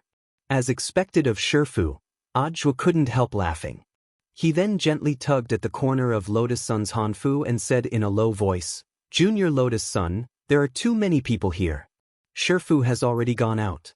I think he has something for you. But Wang Ling, he wants to give me a present? The girl was pleasantly surprised. You'll know when you go out and take a look. Let's go. Ajwa smiled, then took the girl's hand, intending to lead her to where Wang Ling was. This scene was witnessed by Kuya Ryoko. Chapter 1479. The tattooed man's situation was even worse than everyone had imagined. The dragon horn was a little long, and it had directly pierced through his butt. Furthermore, the angle at which the dragon horn had grown was too tricky. Everyone couldn't help sighing in their hearts. This was probably the legendary ball wheel burst. The originally bald dragon head suddenly grew 2 pairs of horns as it punished the scumbag in front of everyone. Such a scene could not be said not to be gratifying. A lot of people at the scene were alarmed by this miraculous phenomenon. A lot of materialists didn't believe in making wishes to begin with, but after seeing this scene with their own eyes, they all threw their coins at the dragon spring and piously made wishes. And so, the second wish ceremony began. The scene was dead silent. Everyone put their palms together, faced the dragon spring, and closed their eyes to pray. But no one called an ambulance. The tattooed man lay on the ground with his butt sticking out in the air. His face was pale from the pain, but he already had no energy left to speak. As for the girl he had coerced into becoming his girlfriend, she had already left the scene. The dragon horn had pierced the tattooed man's butt. Although Wang Ling had cast the spell, it really hadn't been calculated in advance, and was purely an accident. Evil people would be tormented by evil people, and retribution would come sooner or later, so sometimes, people shouldn't have no bottom line. On the other side, Ryoko Q's resentment had already begun to spread. It turned out that a woman's sixth sense was really scary. Moreover, Ryoko's sixth sense was innately accurate. At the same time, it was a label that Ajwa had always ignored. An indescribable anger welled up in Ryoko's heart. Sure enough, a leopard couldn't change its spots. An old liar was still an old liar. What happened to going to the washroom? Why had she come to this place? Furthermore, she was actually holding the hand of Lotus Sun, whom she had always regarded as her rival. Ryoko did her best to calm down, because if she looked angry now, it would mean that she actually cared a lot. She didn't want to show an expression of menstruation disorder in front of this old liar. Thus, her eyes narrowed slightly, and she used the round fan in her hand as a cover as she stealthily followed Ajwa from behind. As the saying went, catch someone dirty, catch adultery. No, strictly speaking, this didn't seem to count as catching adultery. This time, they were just looking for evidence that Ajwa had left his post without permission. As a bodyguard, he actually used the excuse of going to the washroom as an excuse to cheat on someone else. This was too much. Ajwa held Lotus Sun's hand all the way until they were out of the crowd. There were too many people, so bringing a girl along was actually a gentlemanly behavior. The main thing was that they were already very familiar with each other, so they didn't have any strange ideas or thoughts about each other. Of course, that was if Wang Ling was the one holding her. That would be different. This short 10-some-meter walk away from the crowd was enough for Lotus Sun to conjure up a 100,000-word romance novel. Senior Ajwa, don't you feel a little cold? As they walked, Lotus Sun suddenly felt that something wasn't right. I really didn't expect there to be so many people today. It's probably because he left the crowd, Ajwa said. It was mainly because they had just been watching the fountain show inside. The crowd was crowded together, and it was indeed a little stuffy. Come with me, Shifu is still there, said Ajwa. He had nothing else on his mind now, and just wanted to bring his Shifu over as soon as possible and then quickly return to Kuya Ryoko's side. The direction they were heading in actually happened to be in the direction of the washroom. Ajwa had calculated the time it would take to get there and back. It was a pity that the incident with the tattooed man had delayed them a little. Otherwise, he would have brought the girl there long ago.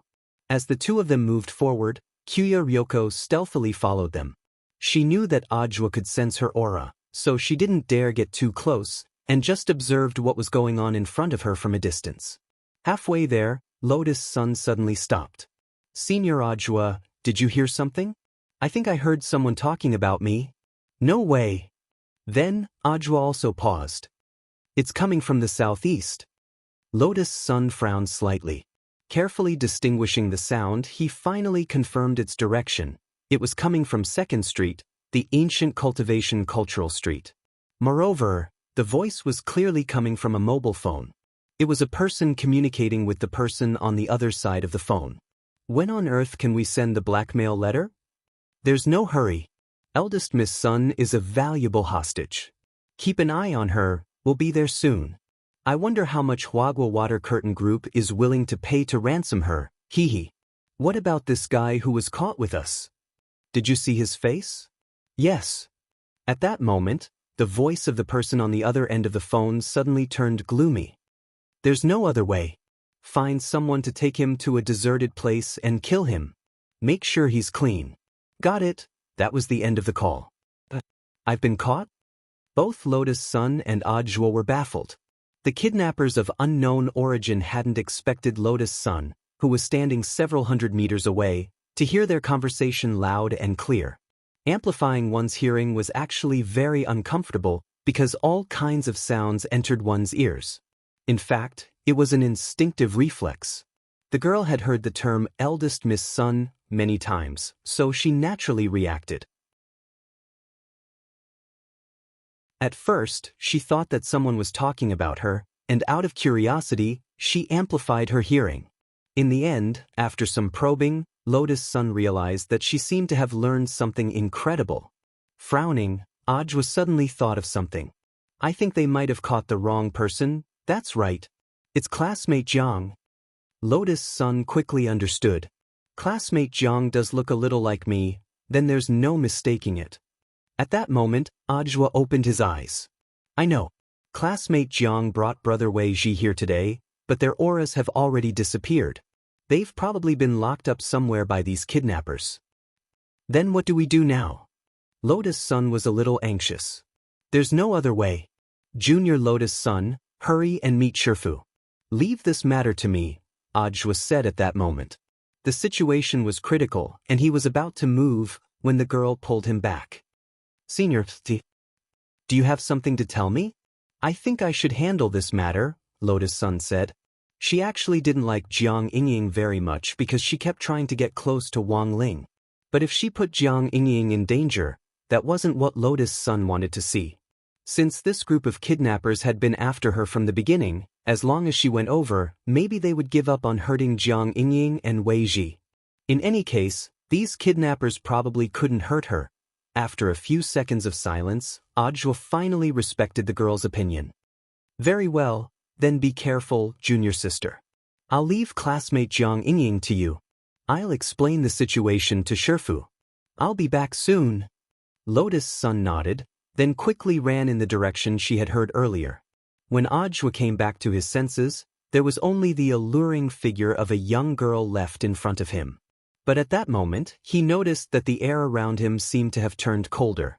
Behind him, Kamiya Ryoko secretly narrowed her eyes as she watched him from a distance. The hidden bitterness emitted from it was so cold that no one dared to get close to it. Kamiya Ryoko didn't know whether this little friend had a lot of questions. But right now, there were indeed a lot of questions. She wanted to know who on earth that Jiang Yingying was. Listening to Ajwa's tone and how he called her a classmate, she should also be a girl studying at number 60 high school? A liar was still a liar. While watching the fountain show, he had actually hooked up with 3 junior sisters in a row. Shameless. Big liar. At that moment, Kamiya Ryoko finally couldn't take it anymore and shouted angrily at Ajwa's back in the distance.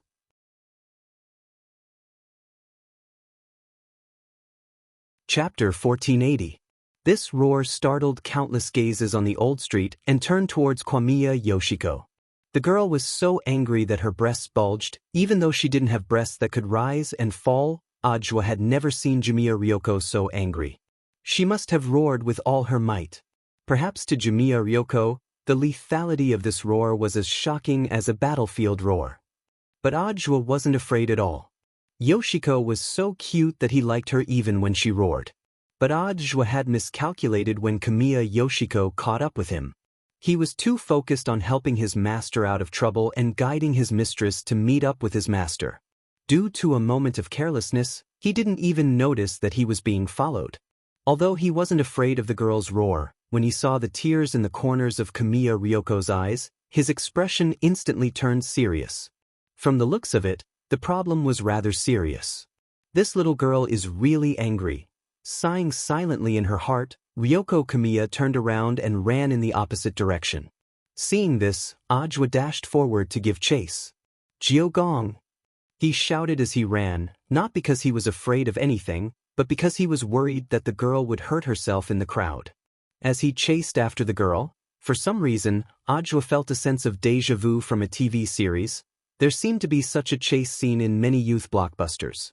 It was just that Ajwa hadn't expected that when his youth had already expired, he would still have to chase after a girl in front of so many people. Thus, in the next 20 minutes, as Ajwa chased after her, Jamiya Ryoko ran at the same time. He could catch up with her, but he was afraid that if he ran too hard, he would hurt her. After chasing for a full 8 streets, from the 2nd Street to the 10th Street area, the girl in front of him finally stopped. Because Kamiya Ryoko suddenly realized a problem. That was, even though Ajwa's realm was higher than his, there was still a huge gap between their physical abilities.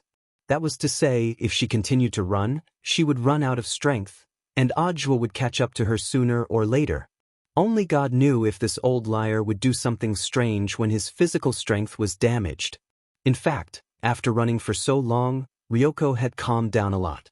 Because in essence, she and Ajwa only had an employer-employee relationship. Even if this old liar had a messy private life, it had nothing to do with him. As the employer, the most she could do was condemn this kind of behavior from a moral point of view. "Classmate Jogong, you're not running anymore?" Ajwa asked with a smile. He chased all the way to 10th Street, and there were significantly fewer people around. The closest witness to them was a fruit stall owner who was nibbling on a watermelon.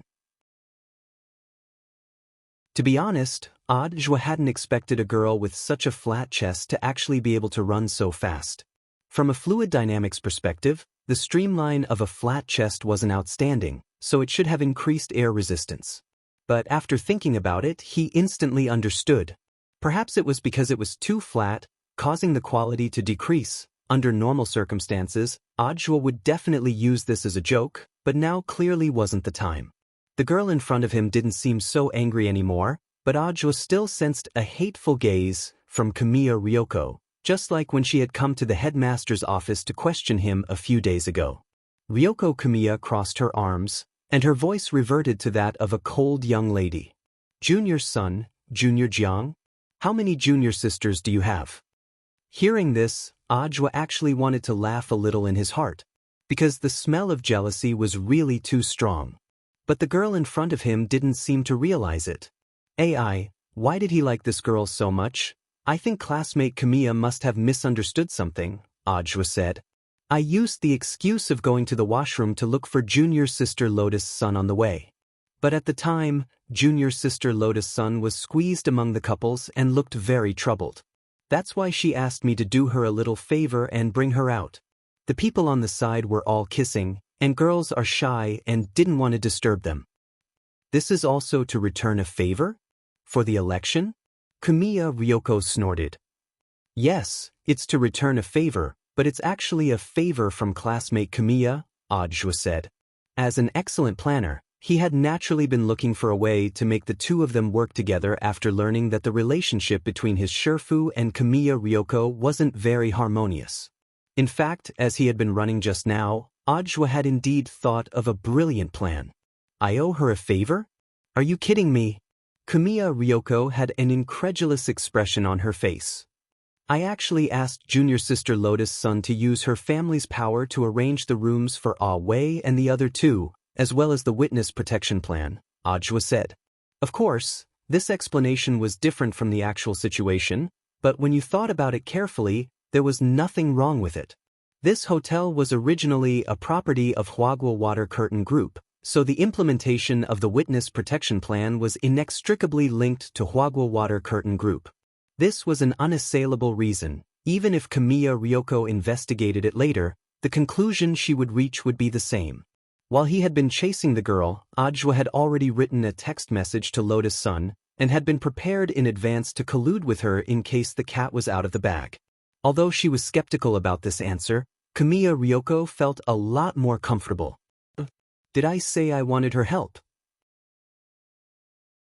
Ajwa looked at her with a firm gaze and said, "So I'll do everything for her. I begged her for a long time for you." Kamiya Ryoko flushed. "Spineless. You can investigate what I said later. Are you satisfied now? It's getting late, go back and get some rest," Ajwa said. "Wait, there's still another junior sister you haven't told me. Who on earth is that Jiang Ying? So there's something classmate Kamiya doesn't know," Ajwa said. "According to the clues I just received, classmate Jiang Ying has been kidnapped. But in fact, this group of people came for junior sister Lotus Sun. How could it be wrong?" At first glance, classmate Jiang Ying and junior sister Lotus Sun do look a little alike. Junior sister Lotus Sun is now using her family's power to negotiate with the kidnappers, Ajwa said. He realized that the term family's power was really useful and could perfectly explain a lot of things. "So that's how it is," Kamiya Ryoko frowned and looked very concerned. "Then how is Lotus Sun? Are you worried?" "Who's worried about her? I just want to return the favor." Now that the matter had been cleared up, Kamiya Ryoko's mood had already returned to normal. She snorted like a proud black swan as she strolled in the direction of the hotel. Then go back. As the employer, I'll give you special permission to pay more attention to the kidnappers tonight. Yes. Ajwa held back his laughter. Before leaving, he glanced at the fruit stall on the side of the road. Do you want to buy some fruit? Kamiya Ryoko glanced at the fruits on the stall and said disinterestedly, You decide. She actually had an idea. She mainly wanted to see if Ajwa's favorite fruit was the same as hers. Then, durian. Ajwa cupped his chin and thought seriously for a moment before he said this. He didn't know that this might be the worst decision he had ever made in his life. Chapter 1481. Hearing the word durian, Jumiya Ryoko's expression brightened. You like durians too? To be honest, the girl was a little touched. After all, a lot of the people around her thought that durians were very smelly, and even the servants usually hid far away when she ate them. She hadn't expected Ajwa to have the same thoughts as her, and also like to eat durians. Isn't durian the most fragrant fruit in the world? At that moment, he looked at the girl with a smile in his eyes. Jumiya Ryoko's eyes instantly lit up, although it was just a flash. It was already very rare for this rare expression to appear on Jumiya Ryoko's face. How much is this durian? Ajwa asked the melon-eating stall owner as he crouched down. At the same time, he looked around and carefully picked out what he wanted. He realized that this fruit stall was not only down-to-earth, but also very rich in variety. There were even several different kinds of durians. Strange, can you set up stalls casually in your country? The girl asked curiously at that moment.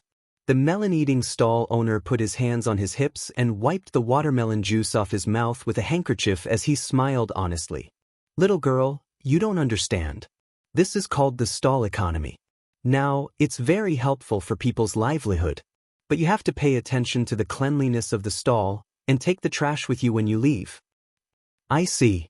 Jumiya Ryoko nodded. Cultural differences weren't actually scary. What was more important was respect and understanding. Jumiya Ryoko had been longing for a country with a long history and culture like Hwashio Nation since she was a child. One person's life was just a drop in the ocean compared to the long river of a country's history. Hwashio Nation's rich cultivation culture was one of the reasons why it had always attracted cultivators from all over the world to visit, travel, and learn. I know this is an ordinary durian, but what's that red durian? Ajwa suddenly asked at that moment. That's a new product, full name Flame Durian. It tastes a little sweet and spicy.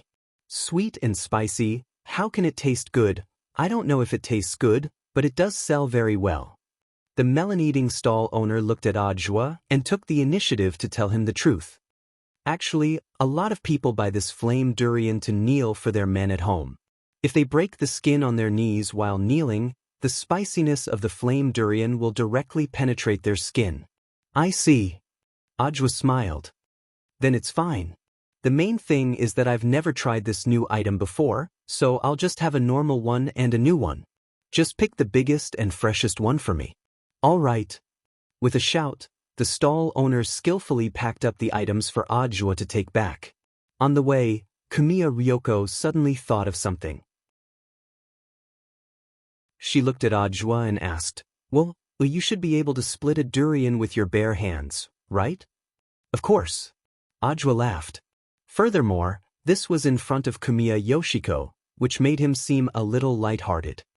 Given my current fighting strength, I can do more than split it with my bare hands. When I get back, I'll kneel for you. You can break a durian? Ryoko raised her eyebrows. Of course. Ajwa was very pleased with himself. Little did he know that this was probably the second wrong decision he had made in his life. Elsewhere, Lotus Sun, dressed in a blue and white hanfu, was swiftly approaching her destination. Enveloped in the faint moonlight, the young girl looked even more brilliant. She was like Luli under the night sky. Her whole body exuded a moving spirituality, and anyone who saw her couldn't help taking a second look. Unfortunately, Wang Ling wasn't by her side now. The young girl could only be beautiful on her own. She was a little anxious. If she couldn't resolve Jiang Yingying's matter, she wouldn't be able to reunite with Wang Ling. It had clearly been so hard for her to find a chance to be alone. At that moment, the difficulties and bitterness in her heart converged into one.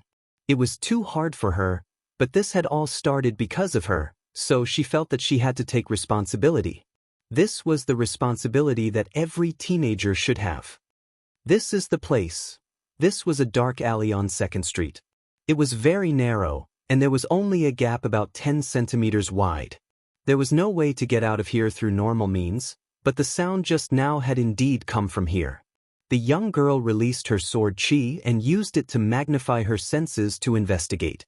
Sure enough, she found traces of magic on the walls to the left and right of the gap. Is it the paperman spell? She frowned slightly. This was actually a type of bone-shrinking spell, but it was much more difficult to operate. The inspiration for this spell came from the 2D paper men, husbands, wives, and so on that were currently popular on the market among otakus. And so, the paperman spell was born. Although Lotus Sun was strong in battle, she was still lacking in the practical application of many spells. She didn't know how to use the paperman spell, she just had some understanding of it. I'll leave it to you, the young girl said at that moment. She needed to directly pass through the gap to take a look. There was a flight ban over the old street, and flying over it on a sword wasn't allowed. Not only would she be fined, it would also be easy for the bandits to notice her. Sun Yinger reacted quickly, and her shadow could easily pass through the gap. After she passed through, she swiftly switched positions with her original body and completed a magnificent heaven and earth great shift. It seems that I still have to study hard from now on. Although she had successfully completed the shifting shadows, the young girl's heart was a lot heavier. Although she was indeed very strong now, most of that had come from Mysterious Sea. There were still areas that she needed to improve, and she absolutely couldn't become arrogant and complacent because of this. There was no end to learning, and as expected, she still had a long way to go. After smoothly passing through the narrow gap, Lotus Sun discovered that the world outside was actually an empty abandoned factory. There was a mottled smell of rust and unpleasant chemicals in the air, which mixed together to irritate the throat and nose. Lotus Sun quickly reacted. She had been tricked. It had seemed to be a trap from the very beginning. The other party had meticulously set it up, deliberately letting her hear that Jiang Yingying had been kidnapped, and then knowing that she would definitely find her way here. Thus, they had set up a transmission channel behind the narrow gap that could quickly change space, allowing Lotus Sun to instantly arrive somewhere else. This wasn't something that ordinary kidnappers could do. At that moment, Lotus Sun frowned deeply and couldn't help but raise her guard. It seemed that these kidnappers were stronger than she had imagined. At that moment, a slightly hollow voice rang out. Sure enough, everything is as that senior predicted. You will definitely fall for the trap and come here, eldest Miss Sun. In the darkness, a burly man about 3 meters tall wearing a black trench coat slowly walked out. He held a large knife in one hand, and in the other was the unconscious Jiang Yingying, who was held up like a little chick. Lotus Sun sensed the aura of this burly kidnapper and felt that his scent was a little strange. You don't seem to be human, the burly man laughed loudly. I underestimated you, Miss Sunday. I didn't expect you to even know this. At that moment, Lotus Sun let out a small sigh of relief. If he wasn't human, this was indeed a great relief. Because killing aliens wasn't illegal. Chapter 1482. After realizing that his identity had been exposed, this burly 3-meter-tall man finally took off his human skin coat. This was a special painted skin that could hide his true form without being discovered. The 6 main heavenly Dao in Heavenly Court also had the same thing. The human skin coat that Death Heavenly Dao was wearing as number 60 high school's colonel in the mortal world was probably the same as the one this alien was wearing. This was a very powerful disguise that ordinary cultivators wouldn't be able to tell. If it wasn't for Mysterious Sea, Lotus Sun might not have sensed anything unusual. The moment the human skin coat was torn off, 2 huge silver horns instantly sprouted from the 3-meter-tall monster's scalp. These silver horns were densely covered in whorls and gave off a strange luster as they curled backwards. This was a humanoid extraterrestrial life form with a silver horn, a single eye, a sharp chin, and a strange dark yellow pupil. Its skin was densely covered in scales with a metallic luster. Its 2-meter-long tail was covered in sharp barbs. Looking at the creature's true form, the girl couldn't help feeling a little stunned. This was because the creature's chest was actually transparent, and inside it was something that shone like a crystal. What on earth is this? Even Sun Yinger had never seen such a creature before. After all, she had all the information on the entire void in her mind. The void had a very long history, and it stood to reason that Sun Yinger knew most of those alien creatures, but she had never seen anything like this alien Iron Man. That was right, the more she looked at it, the more she felt that the thing glowing inside the creature's transparent chest was just like Iron Man's energy reactor. Doesn't this venerable one look very mighty and domineering? The silver-horned man opened his mouth. In fact, he didn't really care what she thought. This is Earth, and it's normal for Earthlings to have the same aesthetic standards as the universe's average. Lotus Sun. This was the girl's first time fighting an alien. Because she didn't know what the other party was up to, the girl's expression was especially cautious. But judging from the other party's understanding of her, she could roughly infer that this alien was talking about might be Peng Shiren from a while ago. Lotus Sun remembered that she had witnessed everything the last time she hid in Wang Ling's inner world. It was still vivid in his mind. The young man who had suddenly jumped out to cause trouble had almost been killed by Wang Ling. Later, he thought that he had successfully taken the old Rubik's Cube from Earth and returned to the infinite galaxy. Then, she heard that there seemed to be a huge explosion in the depths of the infinite galaxy. Perhaps Peng Shiren and that sealed creature were both dead. However, judging from the current situation, the other party was not only safe and sound. They even sent narcissistic aliens from the infinite galaxy. I'll just get rid of him. At this moment, Lotus Sun closed her eyes slightly, already planning to summon Mysterious Sea. Although she really wanted to know the relationship between the silver-horned alien and Peng Shiren, it was unrealistic to consider capturing the alien alive in such a situation where human lives were at stake. Because she didn't understand this silver-horned alien at all. Jiang Yinging and Wei Ji's safety came first. The simplest and crudest way to save the two of them was to kill the alien. Miss Sun, I like the look in your eyes. I also admire your courage. You're clearly only at the foundation establishment stage. In my hometown, you're less than a speck of dust, said the silver-horned creature. Enough nonsense. Lotus Sun frowned. So, you don't even care about your friend's life? The silver-horned creature sneered, completely disregarding the girl in front of him. I promise you, if you do anything, you'll definitely regret your stupid actions later. The silver-horned creature was very confident, because he knew very well who on earth stood behind him. That was Tao ancestor Wang's only true disciple. It was also because of Peng Shiren that the alien race, which had originally declined, had collectively completed their evolution and become a higher life form. Peng Shiren had asked him to capture Lotus Sun alive if he could. But because the gap in strength was too obvious, the silver-horned creature was worried that if he took action, this Earth girl who was only at the foundation establishment stage might directly turn into ashes and die. Using her good friend to threaten her was perhaps the safest and most reliable way to capture her alive. Leave with me, and I promise I won't hurt you. You can also save the lives of your two friends. The silver-horned creature laughed. But if you resist, you know the consequences. With your low realm, I'll crush this girl's head the moment you attack. Let's see if you're faster or if I'm faster. Then, can I ask another question? Of course. If you have any other questions, just leave with me and I can answer them, the silver-horned creature said very politely. You should have accomplices, right? Are they also aliens? Lotus Sun asked. Lotus Sun asked.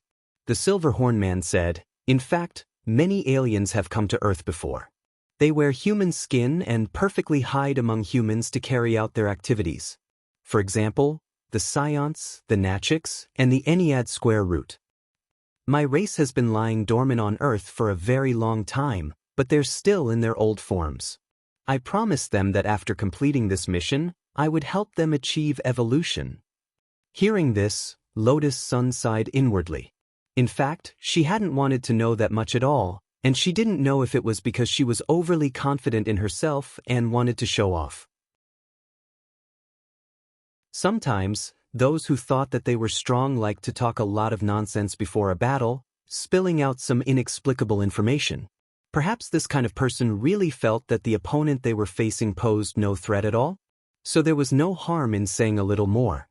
All right, thank you for your information. And welcome to Earth. At this moment, Lotus Sun gazed at the silver-horned creature in front of her and smiled. Human lives were at stake, and there was no time to lose. The silver-horned creature had thought that the girl in front of him had completely given up. Just as he was feeling relieved, he saw her suddenly summon an azure spirit sword. 10% alluring sword, and she didn't draw the sword directly, but just flicked the sheath with her thumb, revealing a small crack. Buzz. In the blink of an eye, a sliver of Mysterious Sea's sword chi seeped out from this crack. The power of the alluring sword was too great, and this was the sword chi that the girl had used in combination with the actual situation. It should be enough to deal with the silver-horned creature in front of her. You're courting death. The silver-horned creature hadn't expected the girl in front of him to be so stubborn. He flew into a rage out of humiliation, and killing intent radiated from his single yellow eye. At the same time, he was exerting force in his hand. If Lotus Sun dared to make a move, he would immediately crush the head of this girl surnamed Jiang. The silver-horned creature was a man of his word.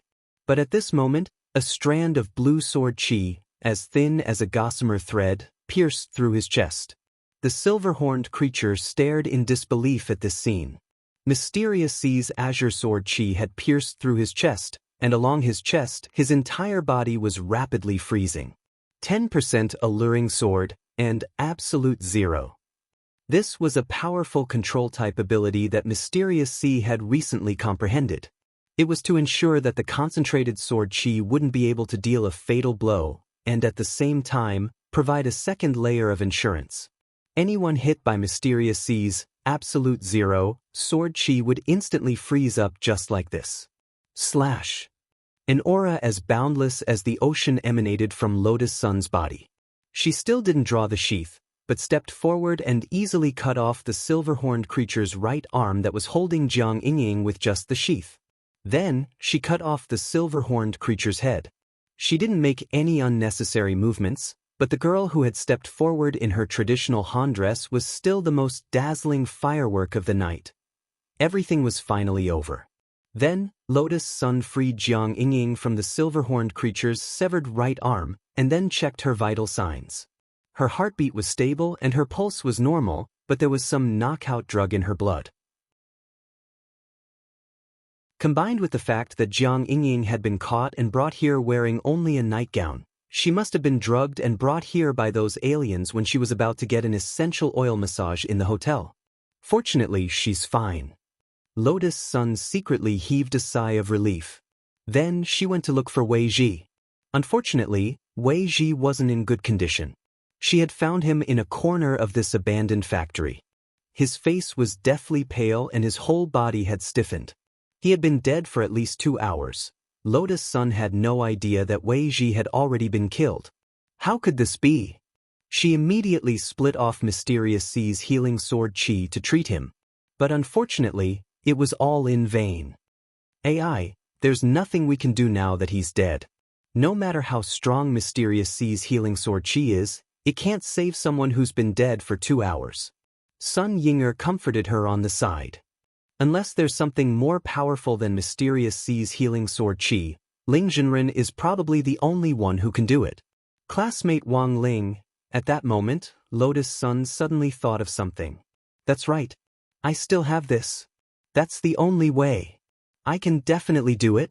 Sun Yinger saw Lotus Sun fumble around in Mysterious Sea's sword spirit space with her eyes closed. Finally, when she opened her hand, a white rabbit creamy candy appeared in it. Didn't you have insurance? Sun Yinger was blank. When you were dragged out by President Ng for training and weren't by my side, classmate Wang Ling gave me another one. Lotus Sun said. Without the slightest hesitation, She directly unwrapped the candy and stuffed it into Wei Ji's mouth. Buzz, a warm golden light surged out of Wei Ji's body. In less than 5 seconds, she sensed that Wei Ji's aura had returned. It worked. At that moment, Lotus Sun felt a weight lift off her shoulders. If Wei Ji died just like that because of her, she would definitely feel guilty for the rest of her life. Classmate Wang Ling, I owe you another favor. The girl's face broke into a smile. At this moment, Wei Ji successfully opened his eyes. Ugh, he felt like he had had a nightmare, in which a group of aliens had kidnapped him and then tortured him non-stop, and now he had finally woken up from the dream. Wei Ji sat up straight and saw Lotus Sun at first glance. Miss Lotus Sun, why are you here? Don't say anything, Brother Wei Ji. How do you feel now? Do you feel uncomfortable anywhere? She asked with concern. Uncomfortable? Wei Ji frowned. I don't feel particularly uncomfortable anywhere, but my chest feels a little heavy. Chest heavy? Lotus Sun was blank. Then Wei Ji frowned as he touched his chest, a look of utter shock on his face. What is this? Why do I have 2 airbags? Lotus Sun, Brother Wei Ji, calm down. No. I'm definitely still in the nightmare. Miss Lotus Sun, please don't wake me up again. I want to sleep a little more. After saying that, Wei Ji's vision darkened and he fainted again. What should we do? Lotus Sun was at a loss. It really is very big. Sun Yinger sighed. Let's take him back first. After all, it's really hard to accept waking up as a transvestite.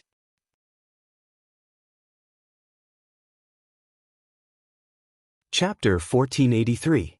If word got out that Battle Saint's granddaughter had been kidnapped, it would probably shake the whole country. Fortunately, Lotus Sun had handled the situation very well and prevented it from escalating further. Not only had she eliminated that blind alien in time, she had also obtained a lot of information and saved Jiang Yingying and Wei Ji's lives. But right now, she was still more worried about Wei Ji's condition. Although Wei Ji had been rescued, the situation was indeed a little unexpected. The main thing was that those 2 things were really too big. Lotus Sun felt that they were even bigger than the Master of Shadow Stream whom she had arrested back then. But it wasn't practical to send him to the hospital in this situation. After that, Lotus Sun settled Jiang Yingying in the hotel and arranged for a female private doctor she trusted to take care of her. After that, he took Wei Ji back to his room and immediately contacted Audiobook to check on the situation. When they met, Lotus Sun smelled durian on Audiobook. Senior Zhua, did you eat durian? Ah, sorry, don't you like the smell? I came in a hurry and didn't rinse my mouth. It's fine, I also like durian. Lotus Sun smiled. Audiobook could clearly feel the fatigue on the girl's face. While the passive version of becoming one with the sword could indeed increase the girl's combat strength, if she was constantly under stress, she would consume more energy. In the end, it wasn't usually a lack of physical strength, but a sense of mental exhaustion. There weren't any side effects. It was just that she got sleepy easily and would be fine when she woke up. On the contrary, if she was more relaxed during the fight, there wouldn't be any problems. Thanks to the girl's call for help earlier, Audiobook had already gained a general understanding of the entire fight. Wei Ji had almost died. This was probably one of the main reasons for her nervousness. Master's wife was still lacking in battle experience. Audiobook smiled helplessly in his heart. In fact, he had missed a very important point. Actually, the main reason for the girl's nervousness was that during the fight, she had been constantly thinking of meeting up with Wang Ling as soon as possible. After all, she had fought Old God before. What kind of person was Old God? He was Tao ancestor Wang's first love and the founder of the world of the gods. In that fight, the girl had never shown any fear in the face of Old God. Let alone an alien whose combat strength was far inferior to Old God's? I'd better settle this matter as soon as possible. Audiobook muttered in his heart. He felt that the girl was in dire need of rest, and the tiredness could be seen from her expression. Perhaps it was her sense of responsibility that kept her from collapsing.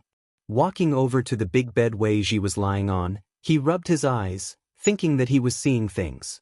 Why are there 2 basketballs on Brother Wei Ji's body? I want to know too. Lotus Sun didn't know whether to laugh or cry. That's why I asked Senior to take a look. You said something big happened on the phone. Is this what you were referring to? Ajwa couldn't help laughing. After eating the white rabbit creamy candy Shifu gave you, Brother Wei Ji was resurrected, and then these two basketballs appeared, right? Yes. Lotus Sun nodded. Staring at the bloated Wei Ji on the bed, Ajwa hesitated for a bit before he gritted his teeth and touched him with a red face. Brother Wei Ji, I'm sorry. Lotus Sun turned her face slightly and also felt her cheeks burning. For some reason, she felt that Ajwa seemed very familiar with this. Junior sister Lotus Sun, do you think I'm very skilled? When I was a grassroots soldier, I helped raise cows for the army. That's how I trained. Ajwa only let go after squeezing for a full 10 seconds. He couldn't help laughing. I think I know what's going on. Senior Jua, you know how to solve it?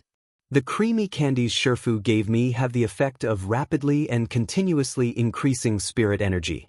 From a biological point of view, the chest is made up of muscle fibers and fat. But the reason for Brother Wei Ji's bloated body is something else. Cupping his chin, Ajwa analyzed. After Brother Wei Ji died, a large number of cells in his body died, and at the same time his blood stopped flowing because his heart stopped beating. The proteins in his blood started to decay, and eventually evaporated as water evaporated. Brother Wei Ji was indeed beyond saving at first, but fortunately, junior sister Lotus Sun treated him in time. The spirit energy provided by Shifu's creamy candies is different from ordinary spirit energy. Apart from assisting in cultivation, it also has the effect of repairing bodily functions. It's divided into spirit energy molecules for cultivation and spirit energy molecules for repair. Spirit energy molecules for cultivation are released slowly and continuously, so they won't accumulate. But it's different when it comes to repairing spirit energy molecules. But because Brother Wei Ji was already dead, the spirit energy molecules activated by the creamy candies were for repair. At this point, Lotus Sun felt that she already understood a little. Ajwa, after a large amount of spirit energy formed in Brother Wei Ji's body, it started to repair his cells, and in the end, Brother Wei Ji came back to life. I see. Lotus Sun was enlightened. So Brother Wei Ji is now, that's right. Brother Wei Ji's basketball now actually contains these spirit energy molecules for repair, and generally doesn't need any special treatment. After a while, the swelling will go down on its own, Ajwa said. When Brother Wei Ji wakes up, you can directly tell him that it's a temporary side effect caused by a healing elixir, so he doesn't need to worry too much. That is to say, this creamy candies don't have any effect on breast enlargement to begin with. At that moment, Sun Yinger's voice suddenly rang out. Shifu is a decent person, of course he doesn't. Sun Yinger sighed in disappointment. It seems that Ling Zhenren still doesn't understand Rongrong's feelings. She really lacks puberty. You're the one who lacks puberty, it's clearly you who wants to. Lotus Sun blushed. Who knew whether it was because she was shy or because she was a little angry at Sun Yinger's inappropriate words. One last question. Why are these spirit energy molecules for repair hoarding in the chest? Sun Yinger asked at that moment. Because Shifu specially custom-made them for women. They're ergonomically designed for women. I just didn't expect Brother Wei Ji to eat them. There are also male ones? Yes. Ajwa nodded and said, it's just that for men, they swell in another place, the bladder. At that moment, Ajwa looked at the time. It's getting late. Brother Wei Ji is fine. He'll be fine in 2 or 3 days. Junior Lotus Sun, you've worked hard today. I think you should rest early. You look very tired. No. I'm fine. After confirming that Wei Ji was safe and sound, Lotus Sun indeed felt as if a huge stone had been lifted off her shoulders, and she felt a lot more relaxed. Classmate Wang Ling is still waiting for me. She turned around, her mind still thinking about Wang Ling, but her eyelids couldn't help but close. She had only taken a few steps toward the door when her vision went black and she fell down. Ajwa strode forward and steadied the girl. Sure enough, she still couldn't hold on. He knew it would be like this. He could only settle his master's wife in the hotel first. At that moment, Ajwa thought in his heart. He asked Sun Yinger to help support Lotus Sun in Wei Ji's room for a while he ran to the front desk to get a presidential suite. In the end, when he was registering, the manager at the front desk said, "It's like this, Mr. Zhua. A youngster came here just now. He said that he had already gotten a room for Miss Sunday. Was it someone with delicate features and dead fish eyes?" The manager then took out a room card. "This is the annual card for the presidential suite that the youngster left behind, as well as some candy." "Where is he?" "He probably went home." Although he wasn't surprised by this outcome, Ajwa still sighed in his heart. If it hadn't been for this little interlude with the alien, Sherfu and Mastris might have become one tonight. "Where's the candy?" Ajwa asked after accepting the room card from the manager. The manager smiled slightly, then took out something from under the table and put it on the table. "This sack is full of candy." Ajwa.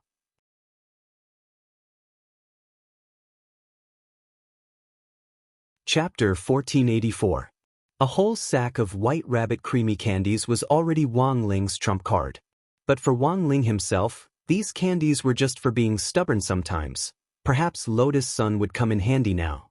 Earlier, she and Golden Lamp had put on a show together to deliberately make Peng Shiren think that she had successfully retrieved Dao Ancestor Wang's heavenly Dao magic cube. Later, there had been a huge explosion in the sealed area of Infinite Milky Way, and the entire sealed area had been destroyed. The auras of the terrifying creatures sealed inside, as well as Peng Shiren, had completely disappeared without a trace. Wang Ling had thought that they wouldn't die so easily, and had been waiting for Peng Shiren's next move. Who would have thought that he would actually be right?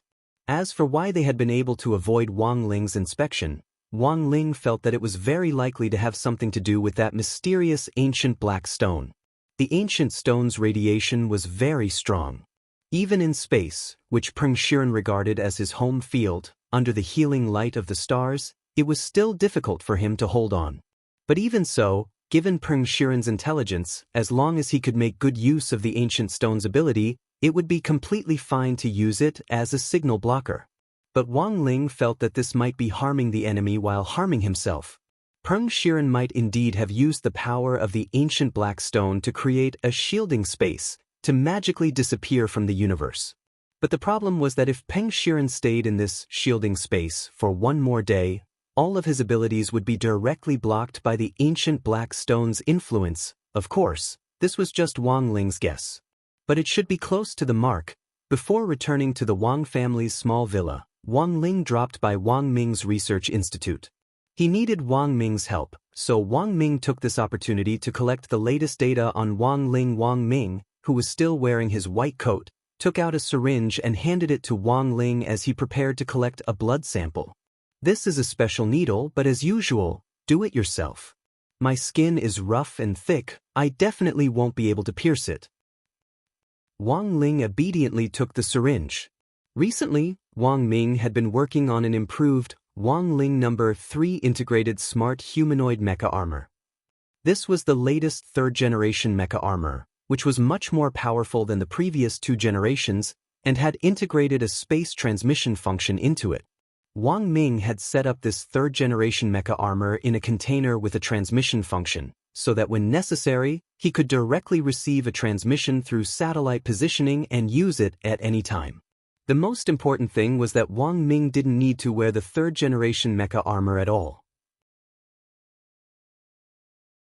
Using the latest space compression technology, Wang Ming had implanted chips in his pores. As a result, as soon as the third-generation mecha landed on the ground, all of the mecha's body parts would automatically fit together like a jigsaw puzzle. From summoning it to equipping himself, the Ling didn't even need to. Wang didn't's Wang Wang's blood Wang's demon. Qian didn't's Qian's eye. After the blood sample was collected, Wang Ling handed the syringe back. There was no need for an antiseptic cotton to stop the bleeding. Almost as soon as the needle was pulled out, the puncture disappeared at the same time. The speed at which it healed was incomparably astonishing. "So, that Peng Brat's new move is to find a shoddy alien to deal with you?" Wang Ming asked as he put the blood sample into a container. "It's Lotus Sun," said Wang Ling. "Isn't dealing with Miss Fu Rong the same as dealing with you?" Wang Ming smiled evilly. It's different, Wang Ling replied. You're too impatient. Wang Ming wouldn't budge. No. Wang Ling's face was as calm as an ancient well. If you don't, then why are you talking so much to me? Wang Ming chuckled. Without another word, Wang Ling straightaway got up and prepared to wake Zhai Yin up in the sleeping cabin next door. Seeing this, Wang Ming pulled him back. Don't do this, my boy. I'm just joking. You probably don't want to wake up Zhai Yin to make you supper, right? After careful consideration, Wang Ling finally sat down again obediently. That's right. Wang Ming bared his teeth and smiled. His smile was still as warm as a spring breeze, but there was a hint of foolishness in the sunlight. Wang Ling felt that only Wang Ming had this kind of temperament. There was a saying called, extremely smart. Wang Ming's brain was so powerful, but his hair was actually still lush, which was amazing to Wang Ling. It was definitely because of a hair transplant. Given Wang Ming's abilities, he could even create something as formidable as the third-generation mecha armor. Wouldn't an automatic hair transplant be a piece of cake? Wang Ling remembered that Wang Ying had taken the initiative to separate from his body previously. Because he had used a forbidden spell, Wang Ying's hair had fallen out irreversibly. Now that Wang Ying was back and the shadow was bound to Wang Ling again, the hair that had fallen out had grown back. If Heavenly King Ying still wanted to completely cut ties with Wang Ling, the hair would still fall out. When that time came, Wang Ming's help would be unavoidable. The cost analysis of Wang Ling's blood samples had always been very complicated. In the past, he had to wait several days for a complete result. But after accumulating experience, Wang Ming was now able to use a machine to analyze Wang Ling's blood sample data using a program that he had made up himself. Now, it only took him less than half an hour to analyze the data. Let's wait, I'll take a look at the other thing you brought. Then, Wang Ming took out a sealed test tube made of a special material from the table. It contained the ashes of the silver horn man that Wang Ling had collected earlier. They've already been reduced to ashes? This Miss Rong is really awesome now. Even this alien can't beat her. Wang Ming was astonished by her growth. There was only a little bit of the ashes, which Wang Ling had gone to great lengths to extract from the air after Lotus Sun had left that abandoned factory. It looks like a silver horn man, right? The two silver horns on its head curl back like a cow's, and it also has a tail. Wang Ming searched his memory, but didn't think he had any impression of such an alien creature. Guoping of the Research Institute was now an international diplomat establishing diplomatic relations with extraterrestrials. Since Divine Tao Star and Earth had started working together, basically all kinds of data on extraterrestrials had been collected. All the data was shared in the large database of the International Alliance of Cultivators. With this large database, it shouldn't be difficult to find out what this silver horn man looked like before his evolution as long as they did a DNA comparison. This search will take a little longer than analyzing your blood sample. You'll know in 10 minutes. At that moment, Wang Ming cupped his chin as he looked forward to what on earth this silver horn man was. At the same time, on the other side, Old Man Sun was on the phone with Jiang Xiaoche. At the same time, he planned to report on the situation.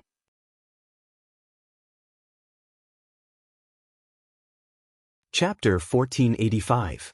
On the night Lotus Sun went to Old Street, Old Man Sun still hadn't fallen asleep. To be honest, he was a little nervous. Although he had always firmly believed in the youngster he had set his sights on. He wouldn't do anything out of line with his granddaughter. But Jiang Xiaoche's words inevitably worried Old Man Sun a little. It wasn't uncommon for an upright teenager to make a mistake in a moment of hot-headedness. Sun Yuan considered himself to be an open-minded person. It was normal for young people to release their feelings after they fell in love with each other. Thus, the old man didn't reject his precious granddaughter's love behavior, because true love was a virtuous cycle that could make both parties better people. Even if they didn't end up together in the end, they would still gain a lot of growth and unforgettable experiences. And these were precious treasures that were hard to erase in life. Sunday, December 13th. In the wee hours of the morning, Jiang Xiaoche's phone call woke Old Man Sun up from his contemplation. "How is it?" Old Man Sun asked, pretending to be calm. He wanted to know what Wang Ling would do after receiving the room card he had drawn. "Old man, I want to ask you a question first," Jiang Xiaoche said over the phone. "Go ahead." "If a person did something to a girl who was unconscious, that's beastly behavior." The old man frowned. "Then what if he doesn't do anything?" Jiang Xiaoche continued. "Is the girl pretty?" Old man's son was suspicious. "Of course. She's as beautiful as a fairy." Jiang Xiaoche said. "Worse than a beast." Old man's son said. Jiang Xiaoche was instantly happy to get a definite answer. "Okay, I'll give you the latest update. Miss seems to have played all day today and is too tired. She didn't return to her villa, but stayed at the Holiday Inn on Old Street. No wonder Auntie Chiu told me that Rong Rong didn't come back tonight. At the very least, this child should have sent a message to inform us." "That's not the point." Jiang Xiaoche smiled. "The point is that Wang Ling used the room card he drew to get a room for eldest miss." "Really?"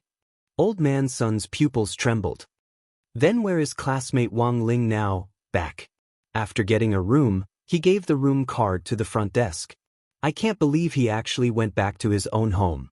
Jiang Xiaoche smiled and said, "That's the current situation. Is there anything you would like to say, old sir?" According to the logic of the first few questions, abandoning the beautiful girl and going home to live was clearly an act that was worse than a beast. Jiang Xiaoche was looking forward to old man son's reply, but he heard Sun Yuan let out a long sigh of relief on the other side of the phone. Then he said loudly, "Good. I knew it. Student Wang Ling won't let me down." Jiang Xiaoche, "Huh? What are you there for?" Old man's son said, "This annual pass to the presidential suite is priceless. Even if classmate Wang Ling didn't resell it, he could still make a fortune. But he didn't do so, which proves that he's a very conservative person. Classmate Wang Ling clearly could have sold it, but when his classmate was tired, he took the initiative to take out his room card and get a room for Rong Rong so that she could rest as soon as possible. This proves once again that classmate Wang Ling is actually a very generous person. After getting a room, classmate Wang Ling chose to leave on his own accord and go home to rest. He didn't take advantage of her when she was down to do anything out of line, which shows that classmate Wang Ling is a good, upright, and kind-hearted child. As expected of Rong Rong, she really has good taste. As he said this, old man son's eyes started to glisten with tears. He himself was almost moved by what he had said. Jiang Xiaoche remembered that old man's son clearly didn't say that just now. Elsewhere, in Wang Ming's lab, the DNA analysis report on the Silver Horn people had already been released. After comparing the data in the database, it showed that in the current large database, there was not a single DNA gene that matched the current data. In other words, the match had been a complete failure. This was a shared database of the International Alliance of Cultivators. After Divine Tao Star had been recruited, the data on the aliens here was as thick as an encyclopedia. But after a comparison, Wang Ming realized that there wasn't a single DNA match, which he hadn't expected. Although Guoping was currently mainly responsible for connecting with extraterrestrial civilizations, many of them had only learned about Earth through Divine Tao Star. But the fact was that human cultivators had never stopped exploring extraterrestrial civilizations all this time. Thus, the rumor that aliens were lurking in the human cultivation world wasn't groundless. The aliens related to the Silver Horn people had come to Earth a long time ago and used human skin to blend into human cultivator society. It wasn't strange that there was a lack of data in such a large database. They had mingled in human society for many years and had long since established themselves in human skin. They might even be among the top echelons of humanity. It might be easy to find a way to hide their traces. So to be on the safe side, Wang Ming used his own technical means to screen the Alliance's large database again. In the end, he sighed. Sure enough, there's no trace of an anomaly. There was only one way now, and that was to start with the private files of each country. Perhaps there would be new discoveries. The Alliance's large database contained public information. None of this was a secret. But as humans, selfishness was actually the norm. There might be additional secrets between countries that weren't made public that were included in special top-secret files. However, it would be extremely difficult to steal this file. Even if Wang Ming could do it, he would have to consider a lot of issues. Because if he failed, apart from exposing his personal information, his own country would also be implicated. Wang Ling looked at Wang Ming's serious expression. He suddenly thought of a famous line, "My lover is this country." He felt that this line was also very appropriate for Wang Ming. Although Wang Xiao was indeed a bit of an idiot sometimes, when he got serious and explored academic issues in his field of expertise, it was as if this man had become a completely different person. Give me 3 days and I'll try my best. But for safety reasons, I can only retreat if I'm in danger of being exposed. Whether or not I can get the data will depend on my luck, Wang Ming said. All right. Wang Ling nodded. Then he casually struck Wang Ming with a golden light. What is this, the Great Fortune spell? Said Wang Ling. Oh, is that the spell you used before that can greatly increase your fortune? Wang Ming said. In other words, I've become a lucky emperor now? Wang Ling nodded. But little brother, do you know that lucky emperor has another meaning now? In the language of Sun Island, it also means Pai. Combined with the concept of emperor, it means someone with big breasts. The apex.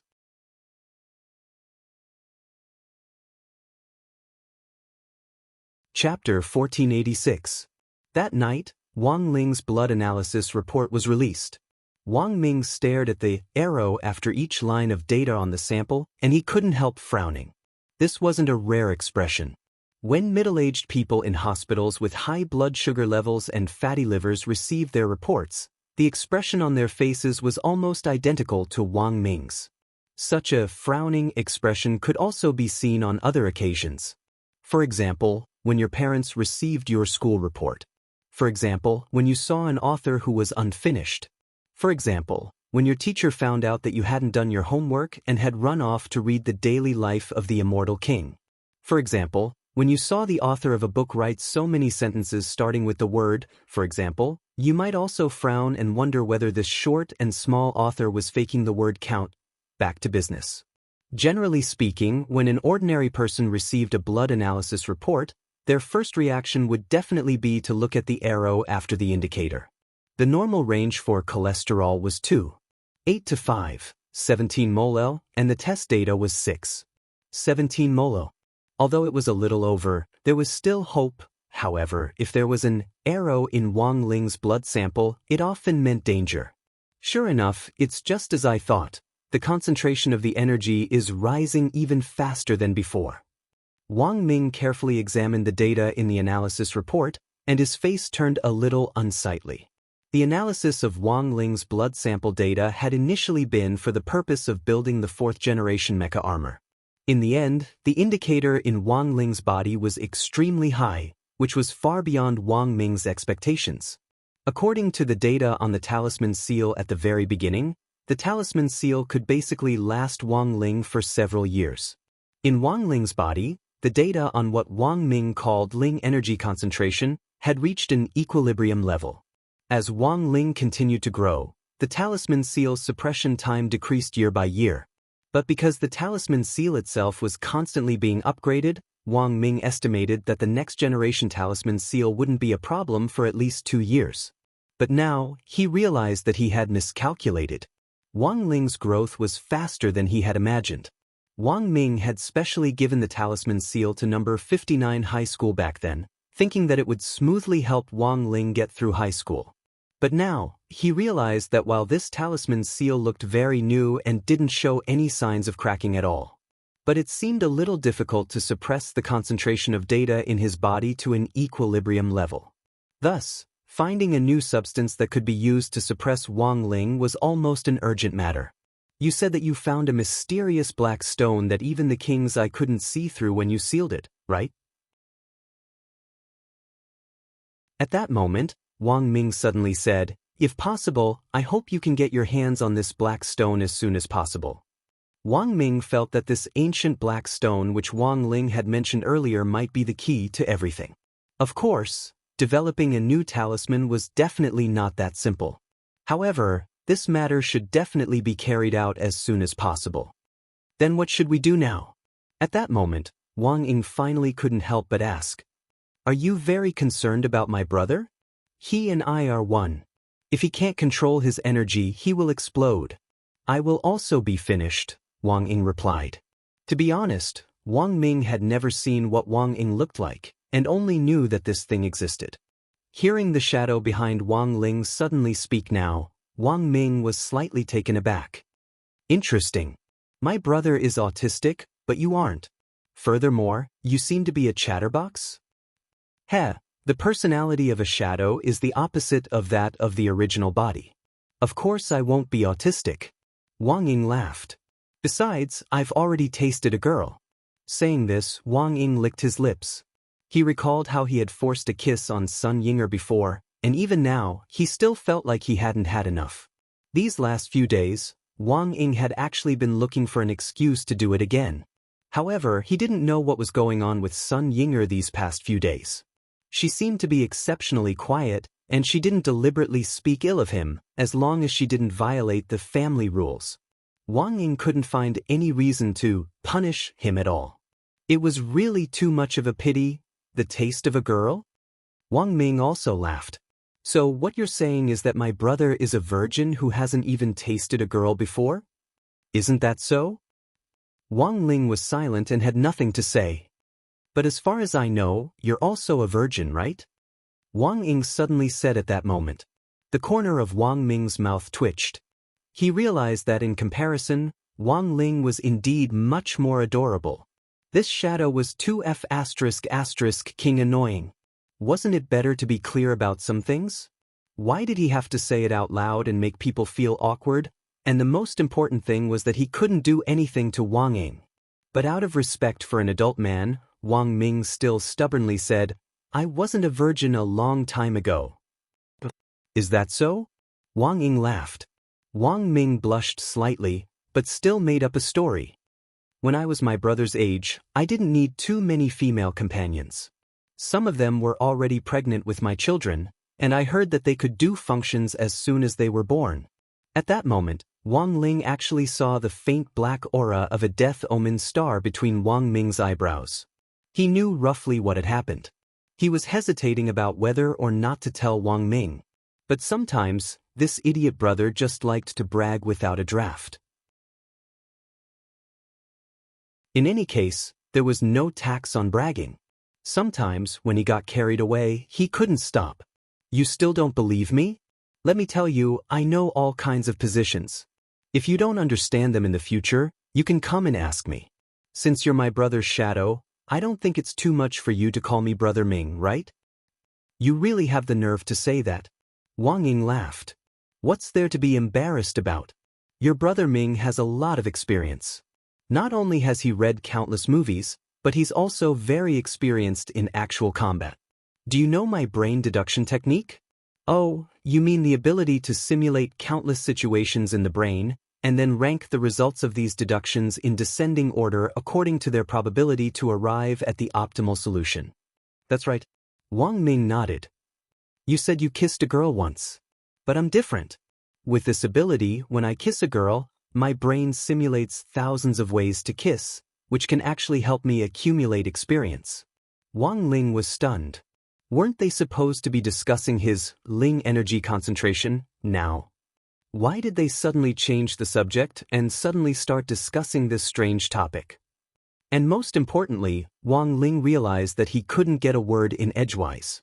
First of all, he indeed didn't have any experience, and second, he didn't know how to brag. His life was really too lowly. At that moment, Wang Ling didn't know what to do. A familiar figure suddenly appeared at the door of Wang Ming's lab.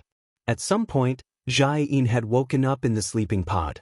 She just happened to hear what Wang Ming had said. Wang Ming. Danger.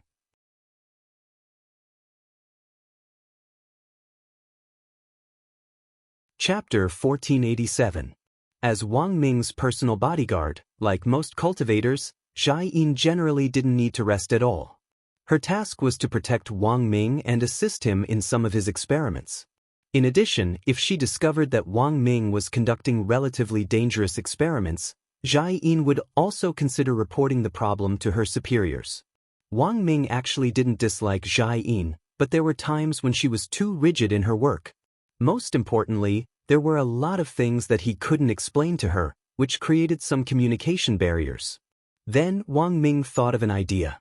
He had specially invented the sleeping pod, a cultivation magic treasure that was slightly black technology. Although cultivators could go without sleep for a long time, their bodies would inevitably be distracted when they were constantly working, and over time, their spirit root might even be affected to some extent. There weren't too many side effects. It was nothing more than overdrawing on the body in advance, resulting in a drop in concentration, rough skin, and so on. Wang Ming's sleeping pod was a tool specially designed to deal with this kind of situation.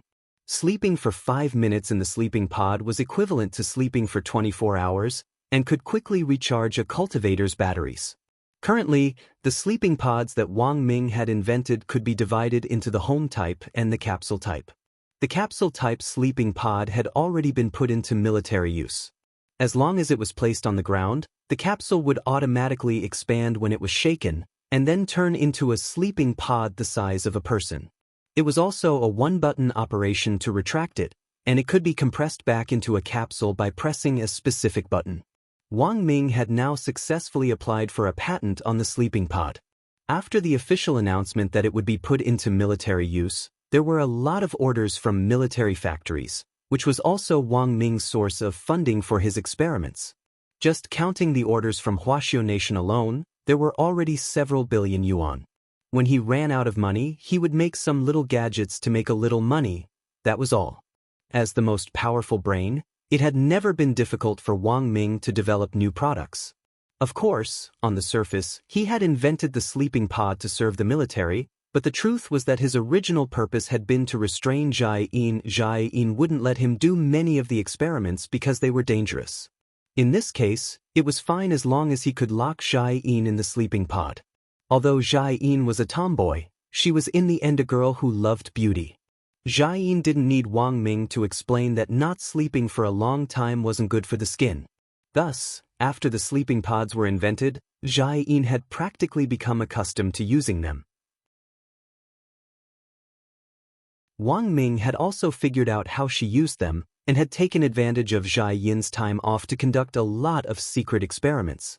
So at this moment, Zhai Yin should still be inside. Wang Ming instantly quivered when he saw that slightly murderous gaze. "I didn't expect you to be so experienced in the field of love. Why haven't I heard you mention it before?" Zhai Yin's face was clouded as she focused all her attention on Wang Ming's words. He didn't care who on earth Wang Ming was discussing emotions with. When she woke up, she could hear Wang Ying's voice outside. She only knew that it clearly wasn't Wang Ling's voice. It was probably Wang Ming talking to a friend on speakerphone. She didn't care who he talked to. But as an official magic treasure researcher, while Wang Ming was an academician, he was also a magic treasure consultant specially hired by the army. This was a member of the organization. Since he was a member of the organization, Zhai Yin felt that it was necessary for her to be concerned about his lifestyle. "Yinzi, listen to me, it's not what you think." Wang Ming's forehead was already drenched in sweat. He didn't know why he was in such a hurry to explain these things to Zhai Yin. He just felt that if he didn't explain, the consequences might be very serious. That was because he realized that whenever Zhai Yin was in a bad mood, this guy would cook to vent his emotions. And he was the lab rat of Yinzi cuisine. As for how terrifying Zhai Yin's cooking was, Wang Ming felt that he didn't need to explain. It wasn't just that it was poisonous, it was all corpse-dissolving powder. Wang Ming felt that after eating it, his entire body would be melted by the poison. Thus, combined with mathematical concepts, Wang Ming called it factorization. Seeing that a big battle was inevitable that night, Wang Ling couldn't be bothered to put up with it, so he hurriedly left the lab and left Wang Ming alone. He wasn't worried that Wang Ming would die. In any case, Wang Ming now had the support of the Great Fortune spell, so even if Zhai Yin used force, there was a high chance that Wang Ming would continuously miss him. However, the effect of the Great Fortune spell would only last for a week. After this week, Wang Ming's life would presumably become very exciting. It was still Sunday, December 13th. At 8 o'clock that morning, Wang Ling sent Wang Ming a message to confirm whether he was still alive and well. Wang Ming was full of praise for the great fortune spell. "My boy, this move of yours is too strong.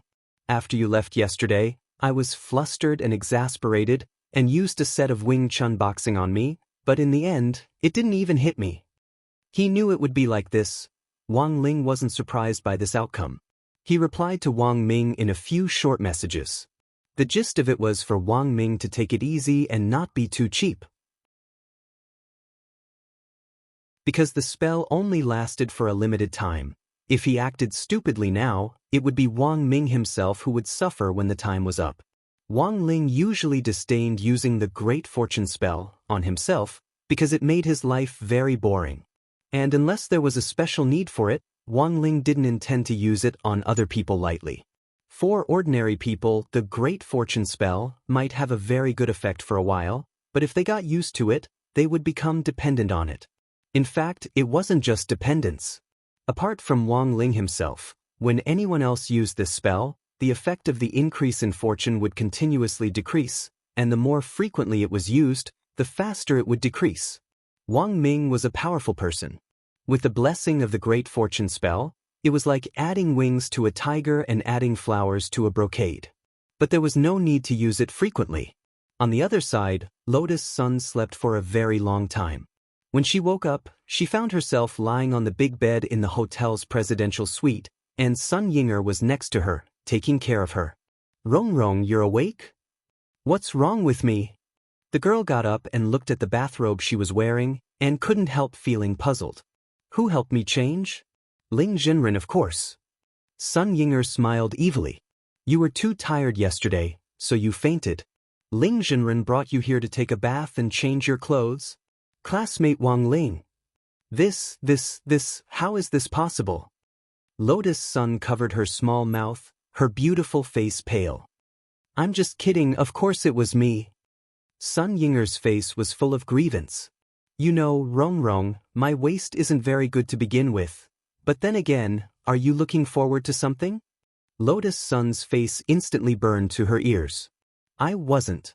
Although she hadn't been able to get along with Wang Ling alone yesterday, when she saw the sack of milk candies he had left for her, she was still taken aback. Although there was regret in her heart, she was more happy and delighted. After accepting the sack of milk candies, Lotus Sun was in a great mood. Close to noon that day, the girl was about to check out at the front desk on the first floor, when the elevators suddenly stopped on the third floor. When she opened the door, she saw Kumiya Ryoko and Aj standing at the elevator door in the same style of traditional Chinese clothing. Lotus Sun's expression was extremely astonished. As expected of Senior Zhu, that was too fast. But the atmosphere at the moment seemed a little stiff. It wasn't until the elevator reached the first floor and she heard the ding sound of the door opening that Lotus Sun plucked up the courage to ask Kumiya Ryoko tentatively, "Classmate Kumiya, can I ask you a question?" "Go ahead." Kumiya Ryoko snorted. "Classmate Kumiya, have you already been won over by Senior Zhua?" Then, Lotus Sun saw Kumiya Ryoko's originally calm face gradually change color.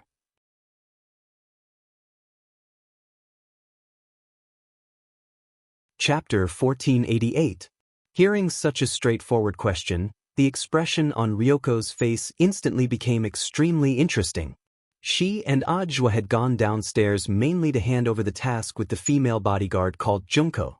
Next, Brother Wei and the other two would be watched by Junko as important, tainted witnesses. It was supposed to be a normal handover of work, but Ryoko Kamiya didn't expect to run into Lotus Sun when she went downstairs. Furthermore, he was asked such a strange question: strategy? What a joke! She would not be tricked by this flowery old liar. Ryoko blushed. In fact, she didn't reply directly. She just snorted and said, "Don't think that you can talk nonsense just because you helped me. Ajwa and I only have a normal working relationship." She crossed her arms and looked a little impatient. As soon as the elevator door opened, she slipped out. Lotus Sun gazed at the young girl's back. There was actually some faint panic under her calm exterior. "Senior Ajwa, you really picked up a treasure." A smile hung on Lotus-san's face. In her heart, she also felt that Ryoko-kuya was much cuter than she had imagined. Originally, she and Gyogong Ryoko were like fire and water, mainly because Lotus-san was worried that Gyogong Ryoko would harm the youth in her heart. Furthermore, they might even come up with some kind of seduction plan to deal with classmate Wang Ling. This was absolutely not allowed to happen. But from the inquiry just now, Lotus-san felt that perhaps even Ryoko herself hadn't realized that she had already fallen. He might not like Ajwa yet, but he definitely had a good impression of him. After all, Yoshiko was a person who liked to say one thing and mean another. Junior sister Lotus-san must be joking. Ajwa smiled bitterly. The two of them stepped out of the elevator and walked very slowly with tacit understanding. I see that Senior Ajwa has no qualms about going after classmate Ryoko. It looks like you already know, right? Just a few steps away, Lotus-san's probing questions startled Ajwa. Junior sister Lotus-san is referring to the 6 mothers-in-law I'll have to face in the future? Ajwa's eyes darted around as he feigned ignorance. Senior Ajwa, you're underestimating me too much. I can still find out about this. Lotus-san sighed and said with a dignified smile, but please rest assured, Senior, I won't tell anyone about classmate Yoshiko's secret. That's good. Ajwa heaved a sigh of relief. Actually, I'm also waiting. He was waiting for the day when Kamiya Ryoko would confess her secret to him. Moreover, he deeply believed that it wouldn't be too late for that day to come. When she came to the front desk to check out, Lotus-san felt the hostility of the female bodyguard named Junko. Lotus-san couldn't remember when she had offended her, but she had a rough understanding of the hostility in her eyes. After all, in the female bodyguard's impression, she had always been the enemy of the Gyogong family. Junko, don't be so rude. Kamiya Ryoko noticed Junko's abnormality and quickly reminded her softly. Although the female bodyguard did not understand what had happened between her Miss and Miss Sun, she still restrained the sharpness in her eyes. The most important thing is what I told you last night. Someone in my family is trying to take advantage of my study abroad period to harm me. Kamiya Yoshiko said. It had now been confirmed that the people involved were the Ah-Wei trio, who worked under 6th Madam's command. As for the Ghost Chart Rebellion, Kamiya Ryoko felt that it was another group of people plotting in secret. That was to say, there were at least 2 groups of people who wanted to deal with her. Furthermore, these 2 groups of people were already out in the open. As for whether there were any other forces in the family who wanted to make a move against her, Kamiya Ryoko had no idea. She had come to Hwashio Nation to resolve this foreign aggression. She had thought that after smoothly exposing Ajwa's matter, the Gyogong family would be able to gain a deeper foothold in the Hwashio market. But Kamiya Ryoko had never expected that before this foreign aggression had been resolved, the family's internal problems would actually erupt ahead of time. Last night, Kamiya Ryoko had thought about it for a long time. She felt that it was more important to settle the Gyogong family's internal affairs first. If the Gyogong family fought endlessly, it would be useless even if she eventually won the Hwashio market. If the family wasn't united, in the end, it would all be for naught. What was more, the new evidence that had emerged now suggested that the matter with Ajwa back then might have been a misunderstanding on the part of the Gyogong family. True combat strength wouldn't lie. Ajwa was indeed very strong. Kamiya Ryoko had already experienced this for herself. After assigning the basic tasks, Kamiya Ryoko went one step further and said to the female bodyguard in front of her, Junko, while you watch over Ah-Wei and the other 2, I'll hire a new bodyguard to be in charge of my safety for the time being. Kamiya Ryoko had originally wanted to keep this a secret, but Junko was one of her own, so she felt that it was better to be honest. Bodyguard? Junko was stunned. She had actually heard the rumor about the new bodyguard last night and was very curious about who it was. It's me. I've been standing in front of you for a long time. Ajwa pointed to himself with a radiant smile. You? Junko was shocked. Wasn't this guy the target of their investigation? But very quickly, her expression returned to normal. Junko had her own understanding of why her young lady had hired Ajwa as a bodyguard.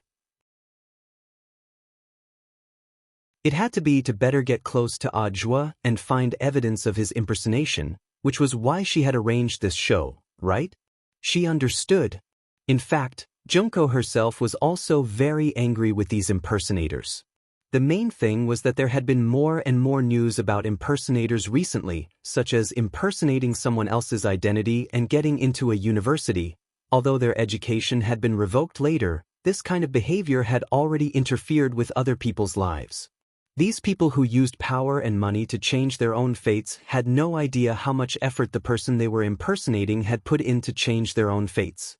Due to the long period of time, it was usually very difficult to find direct evidence against these imposters who had power and influence.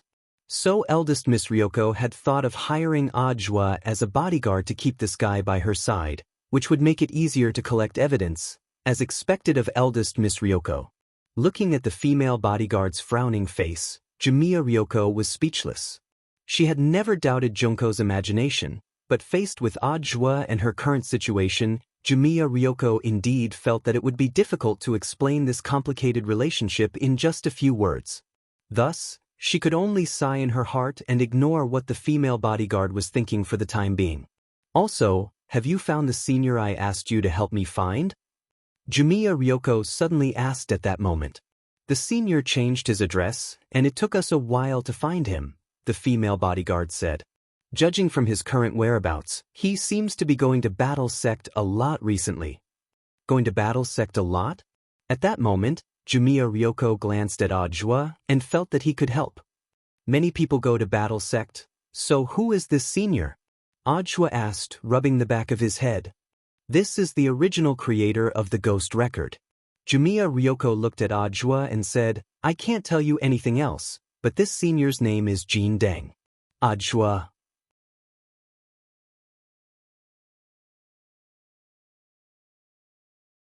Chapter 1489. What a small world. Ajwa sighed with emotion in his heart. Although when Kamiya Ryoko said the keyword, Battle Sect, he vaguely felt that it might be related to someone he knew. It was just that he didn't expect this acquaintance to be Senior Golden Lamp. After all, he was a monk who had lived through so many reincarnations. He had done all kinds of jobs. Even the production of the Jiogong family's Ghost Manual had something to do with him. He was basically a full-time expert. It looks like you know this senior? Ryoko Kamiya blinked at Ajwa, as if expecting something. Ajwa couldn't help sneering in his heart. This was more than just an acquaintance. After being beaten into submission by Wang Ling, Senior Golden Lamp was already one of them. Although he didn't have a position in Battle Sect on the surface, he was in fact in the group chat of Battle Sect's core members. Furthermore, because Ajwa was Wang Ling's disciple, Jin Deng actually took good care of him. Basically, as long as Ajwa dared to ask, Jin Deng would never refuse his request. Of course, Ajwa generally wouldn't specially ask Jin Deng for help for no reason. He knew very well that the Golden Lamp was willing to help him largely out of respect for his master. And for a senior like this, even if he returned the favor, he might not even be able to see him, so he might end up causing trouble for his master. But now, for Kamiya Yoshiko's words, Ajwa felt that he could be bold for once. The main thing was that this was not a request, but an instruction to help Kamiya Ryoko pull some strings to meet Golden Lamp Monk. I have a rough idea of where Senior Golden Lamp is, but it's hard to say whether we'll meet. Ajwa deliberately kept her in suspense. How about this? I'll take classmate Yoshiko to have a look today. I'll go too. I can send someone else to keep an eye on them. Junko said. You can't. You have to stay and look after him. Ajwa looked at the female bodyguard. Monk Golden Lamp isn't used to being disturbed. He won't be happy if too many people go. But, just do as Ajwa says, Chunzi. Keeping an eye on the three of them is your top priority, Ryoko Kamiya said. I understand, miss. Is there really something going on between you and this Ajwa? Junko felt that she had discovered a huge secret. He was obviously sending her away. It was obvious that he wanted to spend some alone time with her. If you talk nonsense again, I'll deduct all of your salary. Ryoko blushed and snorted. The reason why I chose you to keep an eye on him is because I can only choose you. Now that Ah Wei and the others were being protected, the others thought that they were dead. Such an important secret must be guarded by the person I trust the most. Am I the person whom young mistress trusts the most? Of course. The female bodyguard named Junko was helpless. She was moved by Kamiya Ryoko's words. She could only obey the order. I understand, Mississippi Junko won't let you down. Then, following Kamiya Ryoko's instructions, she obediently went to the front desk to re-register her identity. Ajwa glanced at the female bodyguard's temporary ID card and passport from a distance. The name on both of them was Springgrass Chungchun. From the beginning he had felt that there was something wrong with this female bodyguard, but he just couldn't put his finger on it. When all was said and done, Ajwa actually didn't want to doubt Kusakusa Shigeru's loyalty to Ryoko. But for the sake of caution, he decided to secretly investigate Junko's background. What are you thinking? Can we go now? At that moment, Ryoko Kamiya looked at Ajwa expectantly. Nothing, I was just thinking about the name Springgrass Chungchun, said Ajwa. What's wrong with this name? Isn't the combination of Chao and Zhongdong? And Miss Junko's catchphrase seems to be, I understand. Ajwa smiled. So, Miss Junko is your Kyuga family's king of understanding? Hearing this, Ryoko's mouth twitched. She felt as if she had heard a chilling joke. Do you think you're very humorous? Are you cold? Sorry. Ajwa smiled apologetically. If he had the time, I'm afraid he would have already found Senior Golden Lamp. Kamiya Ryoko sighed. You're in such a hurry to find Senior. Is it because you want to know why the replica Ghost album went berserk? Ajwa asked. Yes. The copy I have has never had any problems before, said Ryoko frankly. But after what happened yesterday, this thing is like a ticking time bomb in my hands. Don't worry. We'll definitely find it. Ajwa comforted the anxious girl and composed himself. And are you sure we're leaving now? Yes. Of course, the sooner, the better. But we haven't changed out of our clothes yet, have we? Ajwa smiled. Of course, if you don't mind, I certainly won't mind classmate Ryoko and I wearing this couple's hanfu when we go out. Rogue, Kamiya Ryoko blushed. Flustered and exasperated, she stomped on Ajwa's foot and fled upstairs to change her clothes. Following behind them, Ajwa had a sour expression on his face. This stomp had been very comfortable. If she had stepped on him a few times while wearing black stockings, Ajwa would have thought it would have been very interesting. After Kamiya Ryoko and Ajwa left, Asakusa and Nakaharu officially took over the task of looking after Awei and the other two. She would notice the slightest movement in the room diagonally opposite the door. According to the rules of the Witness Protection Program, Awei and the other two weren't allowed to leave the room without a special request. They were staying in a 3-person suite, and the signal in the room was shielded. No communication magic treasure could send a signal out. Junko would be responsible for their meals. She would deliver their meals at a fixed time, and after they were done eating, she would take away all the trash. Of course, to ensure that Awei and the other two wouldn't go crazy in the room, the TV in the room could be turned on as usual. Moreover, a game console had been installed in the room, so that they could play some standalone games that didn't require an online connection to pass the time. This was a very simple job and even a little boring, but the advantage was that it was generally more leisurely. Reasonably speaking, Asakusa and Nakaharu should be happy, but she didn't feel relaxed at all. She had wanted to go with Kamiya Ryoko to see Jin Deng earlier because she had her own plans. It was absolutely right not to stay in the hotel at this time. Because Awei and the other two were very important to Miss Ryoko, but now that she was forced to stay, even Asakusa and Nakaharu herself didn't know what would happen next. She sat on the bed, hugging her knees, her thoughts extremely complicated. At that moment, her phone vibrated. Just like before, an unknown call made Asakusa and Nakaharu's heart instantly jump. What's going on? It seems that you haven't reported the situation for 2 days in a row. Although the voice on the other end of the phone had been modified, it was still a person with a rough voice. Asakusa and Nakaharu knew who was talking to her. She immediately fell into silence, and after a long time she said, "Sorry. I asked for leave to go to the hospital yesterday, so don't make excuses." The person on the other end of the phone didn't bother to listen to her explanation. Ms. Junko, I hope you can understand your situation and position. Don't play tricks. I know. Very good. Now let me ask you, is Inoue Masahide still alive? On the other end of the phone, the person sneered in a tone as if everything was under control. Ms. Junko, I hope you can answer truthfully.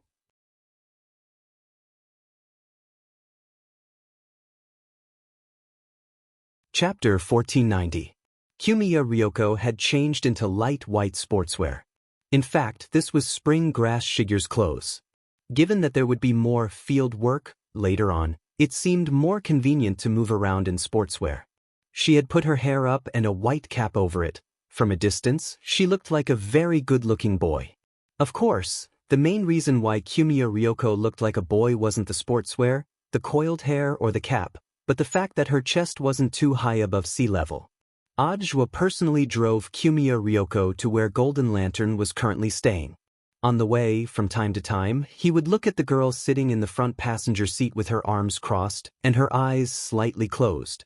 Halfway there, Kumiya Ryoko finally couldn't take it anymore. Have you seen enough? Shouldn't I be the one asking that? Ajwa gripped the steering wheel, not the slightest bit flustered. What do you mean? Kumiya Ryoko frowned. If you don't look at me, how do you know I'm looking at you? Kumiya Ryoko was stupefied by this question. This was Ajwa's usual roguish sophistry. She knew that as a foreigner, she would most likely be at a disadvantage if she continued to bicker with him. So she simply snorted and turned her head away.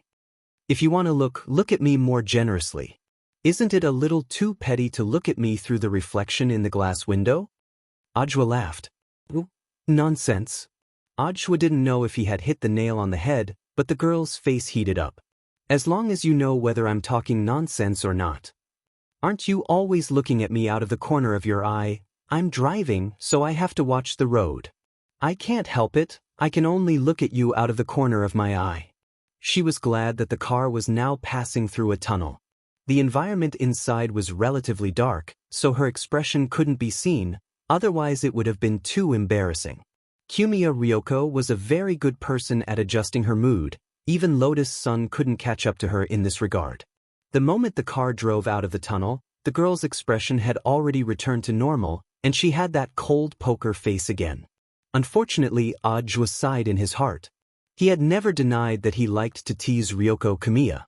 The main reason was that he deeply felt this girl's adorable side. But the problem was that Ryoko's emotions fluctuated quickly, and she also adjusted quickly. Sometimes, he really couldn't tell what the girl was thinking. How did you do it? Finally, he couldn't help asking. What? Your ability to control your emotions. Ryoko blushed. When I was young, I was a child star for a period of time. Oh, so you've dabbled in show business before? Ajwa was surprised. That's not right, but it doesn't seem to have been mentioned in your resume. Which TV series did you shoot? It's just an advertisement. Ryoko Kumiya frowned slightly, seemingly unwilling to face her past. Then why didn't you consider continuing? It's not like you've grown ugly. Instead, you've become cute. When Ajwa said this, Kumiya Ryoko quickly raised her hand to press down on her hat and did her best to restrain her expression. This wasn't something I wanted to do in the first place. It was my mother's wishful thinking, Ryoko explained. It was for this reason that she had never been willing to mention that she had once shot an advertisement as a child star. In Ryoko's view, this was actually a dark history. Of course, the female bodyguard Junko knew about it, but because she knew that this was a minefield, Kusakusa Shigeru had never mentioned it. But now, Ryoko Kumiya had actually taken the initiative to bring it up in front of Ajwa. She herself felt it a little inconceivable. After that, there was a long silence in the car. It wasn't easy to find a chance to be alone with the girl, and Ajwa certainly wouldn't miss out on this kind of teasing. He knew that Ryoko Kumiya had always paid more attention to her image. In a situation like this where there were no outsiders around, it didn't matter even if she joked a little, because no one else could hear it. What kind of advertisements did you shoot? Ajwa asked. The corners of Ryoko's mouth twitched. She had thought that this topic was over. Sure enough, She had underestimated Audiobook. This old liar was obviously doing it on purpose. None of your business. She clenched her little fists, the expression on her face changing like the energy indicator light on Ultraman's chest. It's not a serious advertisement, is it? Audiobook deliberately sounded her out. Of course it's serious. It's a lifestyle advertisement. It's something that every family uses. Ryoko Kamiya was excited, but then realized that she had let the cat out of the bag.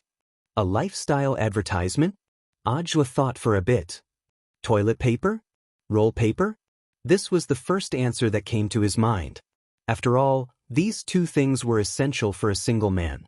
Late at night, having toilet paper as a companion was also the romance of a man living alone. Seeing that the girl's expression didn't change much, Audiobook knew that he had most likely guessed wrong and hurriedly corrected himself. It's not a birth control product, is it? I was so cute when I was little. Anyone who saw me would want to have a few more. How could I endorse a birth control product? After saying this, Ryoko Kamiya realized that Audiobook had once again gotten information out of her. This was a detective skill that Audiobook had learned from old Liang of Songhai First Prison. Audiobook himself hadn't expected that it would actually be useful in love. As he drove, Audiobook suddenly laughed as he gripped the steering wheel. I know, the advertisement you're endorsing isn't for something like diapers, is it? After all, this was an advertisement that Ryoko Kamiya regarded as a dark history. This was the only type of advertisement that Audiobook could think of. What was an advertisement for baby diapers like? An ignorant baby, in a situation where he didn't know anything. The image of a naked baby crawling around on a soft cushion while the staff teased him with laughter. Just thinking about it made him feel ashamed. This time, Kamiya Ryoko buried her head in her knees, looking autistic. Listening to Audiobook's laughter as he tried not to laugh, she finally jerked her head up and looked at him with an extremely gloomy expression. If you dare search, I'll never talk to you again. Don't worry, I won't, Audiobook comforted her. In fact, that was exactly what he was thinking. A few minutes later, he was driving up a mountain road. What is this place? I've already contacted Senior Golden Lamp. Senior Golden Lamp is cultivating in seclusion deep in the mountains these days. When the car was halfway up the mountain, there was no longer a path for cars to go uphill.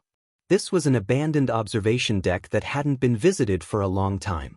Because there had been countless accidents here, the road had already been closed long ago. Audiobook could only park the car on the side and choose to walk up the mountain with Ryoko. Is Senior Golden Lamp really in a place like this? This is Mount Wind and Thunder. Because of its unique geographical environment, the top of the mountain is sometimes shrouded in thunderclouds. But for cultivators, it's a good place to temper their bodies. Because there's a certain chance of being struck by lightning. Dubiously, Ryoko followed Audiobook up the mountain road. Monk Golden Lamp was nowhere to be seen, but his voice could already be heard. The girl was instantly dumbfounded. It sounded like an exorcism chant. Great mighty dragon of heaven, revered Ksitigarbha, Daluo Dharma mantra, Prajna Buddhas, Prajna Pada mantra. Flying dragon in the sky. Go! After reciting the chant, Audiobook and Ryoko saw a 3,000-foot thunder dragon scurry into the clouds from the top of the mountain.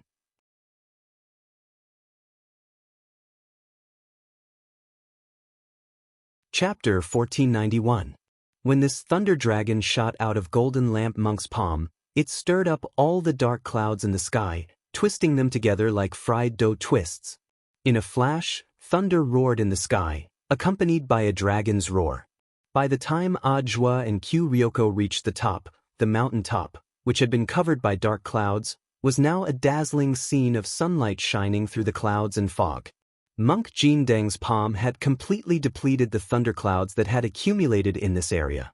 But Mount Wind Thunder had a special environment, and it was an unusual phenomenon for sunlight to shine here.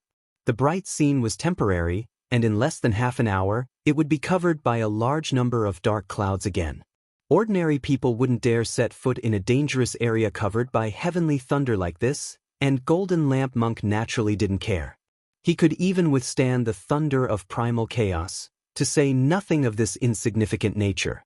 The reason why he had chosen Mount Wind Thunder was actually because he was practicing his brand new palm technique, the Great Mighty Heavenly Dragon. It was a palm technique that could condense the power of nature and transform it into spirit power, thereby creating explosive lethality. Golden Lamp Monk had tried many ways to condense the power of nature, but in the end, he had found that natural thunder was the best for enhancing the power of his palm technique. Of course, compared with the monk's other more lethal palm techniques, the Great Mighty Heavenly Dragon was in fact a long way off. In Golden Lamp Monk's own judgment, this palm technique could only be regarded as his basic palm technique, but there was indeed a need to study it. The main thing was that Golden Lamp Monk had realized that his palm technique was too powerful. Although the persona of a holy monk with one palm was very handsome, there was a small chance that he would make a mistake when faced with a mission to capture someone alive. He had clearly wanted to capture someone alive, but in the end he had sent them away with one palm, which was very embarrassing. The Mighty Heavenly Dragon was a new spell that Monk Golden Lamp had developed based on his current situation. Apart from the fact that he could adjust its power, the more important thing was that this spell could allow the monk to capture any ghost alive on Earth with 100% certainty. You are Senior Golden Lamp. Q Ryoko hadn't expected that Audiobook wouldn't lie to her this time. He had smoothly led her to this legendary great senior who had developed the ghost manual. There was clearly some excitement on her face.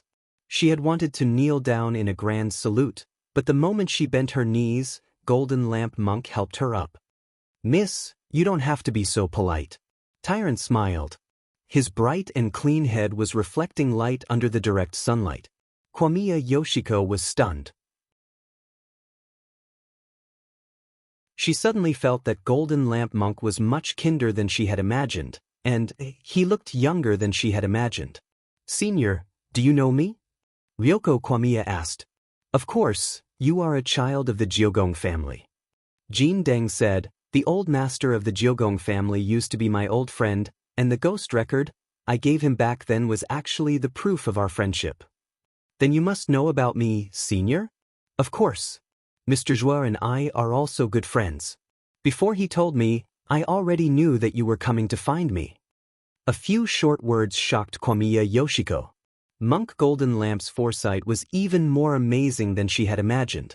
What surprised the girl the most was that this great senior, who had done their Jiogong family a favor, actually seemed to have a deep friendship with Audiobook. So now Kwamiya Ryoko felt that she was completely confused. She felt that the Audiobook she knew wasn't the same old liar who was widely rumored to be in the Jiogong family. This humble monk already knows the real reason why this copy of the ghost record in Miss Ryoko's hands is rioting. At that moment, the monk narrowed his eyes.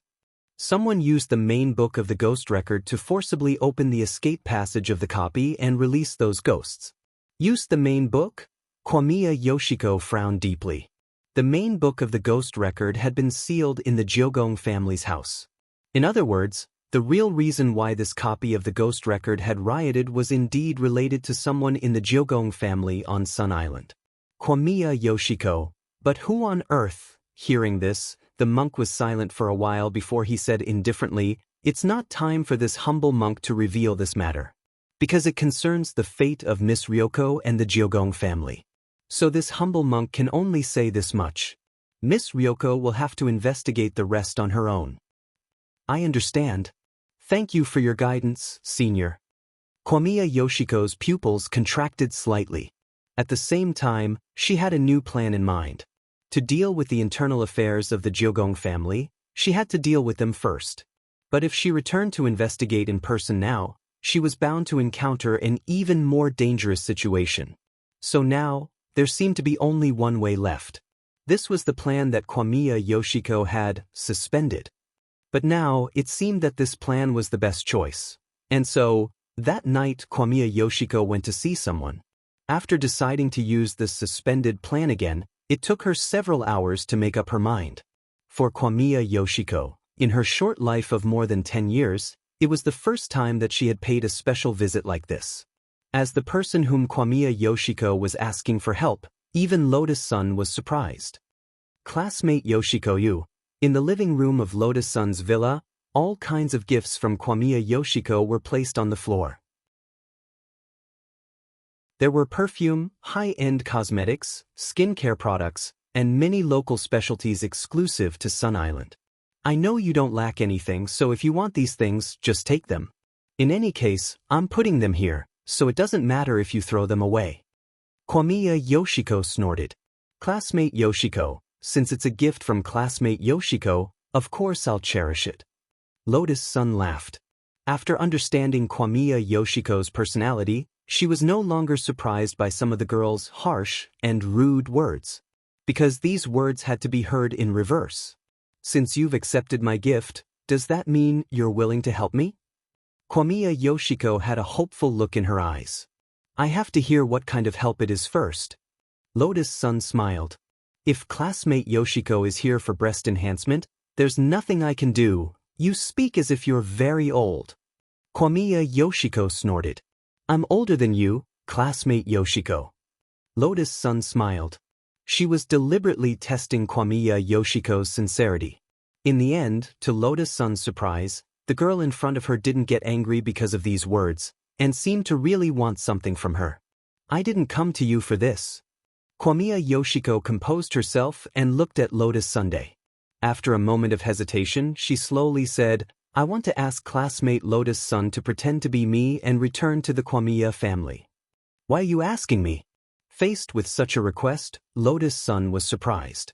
At that moment, Kwamiya Yoshiko looked at Lotus Sun and said seriously, because only you are fit to pretend to be me, Kwamiya Yoshiko. Is that so? Suddenly, Lotus Sun smiled. It really wasn't Senior Audiobook's suggestion? In fact, just half an hour ago, Lotus Sun had received a text message from Audiobook explaining Kwamiya Yoshiko's plan in detail. The first sentence at the beginning of the message was, Mistress, I beg you.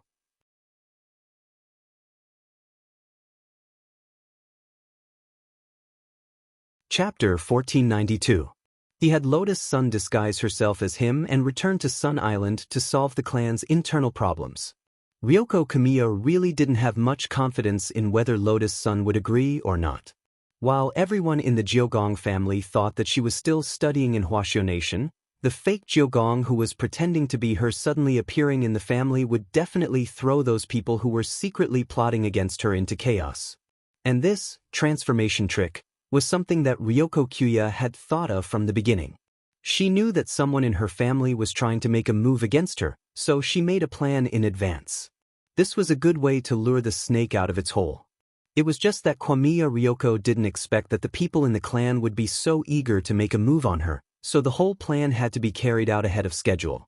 According to the original plan, Ryoko intended to let Junko play herself, but unfortunately, the plan couldn't keep up with the changes things had developed to this point, which was obviously not what Ryoko Kamiya wanted to see.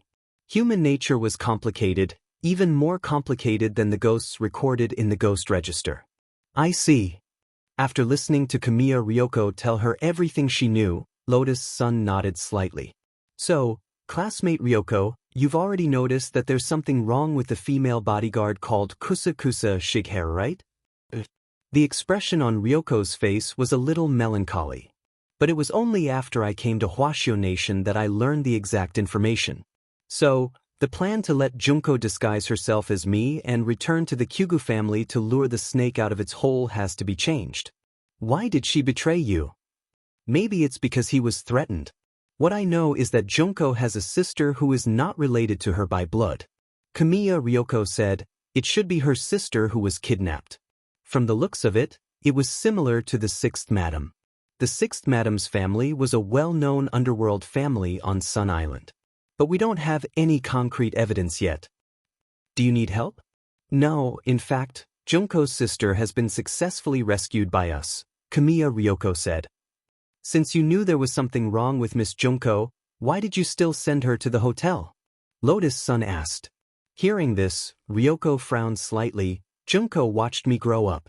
She's like a sister to me. He is indeed the person I trust the most. If she really wanted to kill me, she actually had a lot of opportunities to do so, but Junko never did it. So, you still believe in her? Will the witness protection program leak out? This is the final test. Kamiya Ryoko said, The other party is still hiding the fact that Junko's sister has been rescued and intends to continue to threaten Junko. Won't be discovered? We just need to use the videos that were recorded in advance. If we change the time slightly, Junko will still be kept in the dark unless we reveal the truth. One last question. At this time, Lotus Sun sighed slightly and said, according to the original plan, Junko disguised herself as you. In order to avoid suspicion, are you going to find someone to disguise as Junko? That's right, there's actually someone who can impersonate Junko. But just now, Ajwa suggested that I replace him. Substitution? Who should we replace? Senior Golden Lamp. Ajwa told me that you also know this senior. Lotus Sun. He said that Senior Golden Lamp had played the role of a woman in order to experience the sufferings of the mortal world. Also, with Senior Golden Lamp accompanying you, your safety can be guaranteed. In fact, when Kamiya Ryoko learned that the monk had been a cross-dressing big shot, her young heart had also collapsed. Senior Golden Lamp. This was one of the great seniors she respected the most in her life. Who would have thought that such a lofty and imposing image would actually be destroyed by one sentence from Ajwa? That was the whole story from beginning to end. Lotus Sun still didn't know whether Kamiya's plan would be carried out smoothly or not. But just the thought of the monk pretending to be Junko and staying by her side was a very beautiful scene. After all, Lotus Sun had Mysterious C's battle strength to back her up, so she had nothing to fear at all. But now, she was more afraid of laughing out loud. At that moment, Lotus Sun couldn't help sighing with emotion in her heart. Senior Golden Lamp was too righteous. For the descendant of an old friend of the Kamiya family, he didn't hesitate to sacrifice himself to this extent. He was worthy of being the supreme Buddhist monk who had seen through the world of mortals, the strongest holy monk on earth. Such a great senior could go to this extent. So what reason did she have to refuse? In fact, Lotus Sun had already thought through the matter of agreeing to Kamiya Ryoko's request when Ajwa had sent her a text message begging her. Because overall, Kamiya Ryoko was someone who could be developed. If she could rope her in, she wouldn't have to worry about her investigating Wang Ling in the future. Helping Kamiya Ryoko would not only solve student Wang Ling's worries, it would also eliminate her own concerns about Kamiya Ryoko. This was the best of both worlds, and Lotus Sun felt that she had no reason to refuse. According to Kamiya Ryoko's plan, she would pretend to be Kamiya Ryoko, and Monk Golden Lamp would pretend to be the female bodyguard, Spring Grass Chongchun. But this alone was far from enough. Because they didn't have to pretend to be Kamiya Ryoko from the beginning, they would have to act according to the circumstances after landing on the island. If they directly went to the island in disguise from the beginning, their goal would be too obvious. Thus, they needed a cover story. Ajwa had already thought of this for Kamiya Ryoko. On the night that Kamiya Ryoko visited Lotus Sun's villa. Almost at the same time, Ajwa also paid a visit to the Wang family's small villa. Wang Ling had just ushered Ajwa into the bedroom, and the moment the door closed, Ajwa instantly knelt on the ground and drifted toward Wang Ling with inertia. Then he hugged Wang Ling's thigh tightly. Shifu, disciple, I beg you, you must go to the Sun Island exchange program. Disciple's happiness for the rest of his life is in your hands, Shifu. Wang Ling. There were 3 places in total for the Sun Island exchange program. In fact, this was Ajwa's special cover for Kamiya Ryoko's transformation plan to proceed smoothly. Because it was essentially for investigation purposes, the exchange quota could only be decided internally this time. That was to say, as a participant in the transformation plan, the monk would be the new teacher, Fire Ding, as the lead teacher for the inspection. Lotus Sun would also occupy one of the exchange quotas as a cover. Accompanying teachers didn't count, so there were still 2 places left for the exchange program. At that moment, Wang Ling rubbed his chin in thought. Even if he agreed to Ajwa's request, then, who did Ajwa intend to give this extra quota to? Shifu, don't worry about the remaining quota. It's fine as long as you agree, Ajwa said. Mr. Wang Ming said he wants to go. Wang Ling was stunned. He understood the reasoning, but the problem was that Wang Ming didn't seem to be a student of number 60 high, this was a little too much. Audiobook seemed to have already considered Wang Ling's problem. Shifu, don't worry about this. Mr. Ming has previously used his identity as Wang Shower to participate in the military training exercise for the 6 schools, so his student status is actually still at number 60 high. It's just that he's on suspension.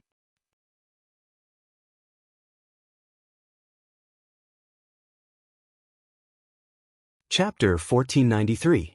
Wang Ling suddenly felt that Audiobook had become a little bolder recently, but he had indeed never seen Audiobook beg him like this for someone before. For a moment, Wang Ling felt something tugging at his heartstrings, but he couldn't quite put his finger on it. He felt that he should be able to understand. But every time this happened, Wang Ling felt as if his heart was being firmly gripped by a large invisible hand. That invisible hand was like a cage, crushing all of his emotions that were about to rise and fall into the turbulent but hidden undercurrent in his heart. Thus, Wang Ling often felt that he didn't understand. But it was as if Audiobook's request for Ryokokuya's sake could touch him, and he couldn't refuse it. Forget it, he would just treat it as a show of affection between master and disciple. Wang Ling's heart was actually very complicated, but he still found a reason to agree to Audiobook's request. Giving up all his strength for the person he liked, somehow Wang Ling felt that this scene was a little familiar.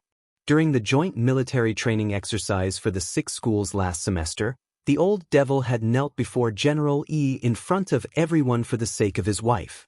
To this day, Wang Ling still remembered that scene. It was as if that scene had been engraved in his mind, and he couldn't forget it.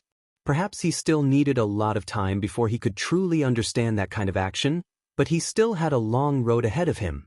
Who knew when he would be able to understand? Maybe 10 years? Maybe 20 years?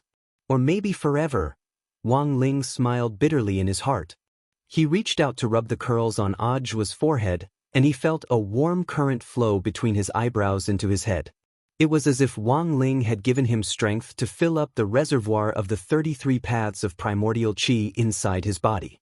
At the same time, he told Audiobook some things in the hope that he would pay more attention to him while he was away from the country. Shifu, you agree? Audiobook was overjoyed and excited to the point of tears. The truth was that he hadn't thought that Wang Ling would definitely agree at first. After all, his request conflicted with Shifu's passion for a peaceful life. Going abroad as an exchange student was really too eye-catching. But Audiobook had in fact already thought of a remedy. This operation was a two-way exchange between number 60 High and Sun Island. Given that other schools weren't involved, Audiobook could still temporarily block the news. After Audiobook left, Wang Ling waited in the bedroom for that man to appear. When the remote holographic projection appeared in the bedroom, Wang Ming's smiling face appeared in front of Wang Ling. Looking at Wang Ling's expression, the young man couldn't help laughing. I really didn't follow you on purpose this time. I really do have something important to do.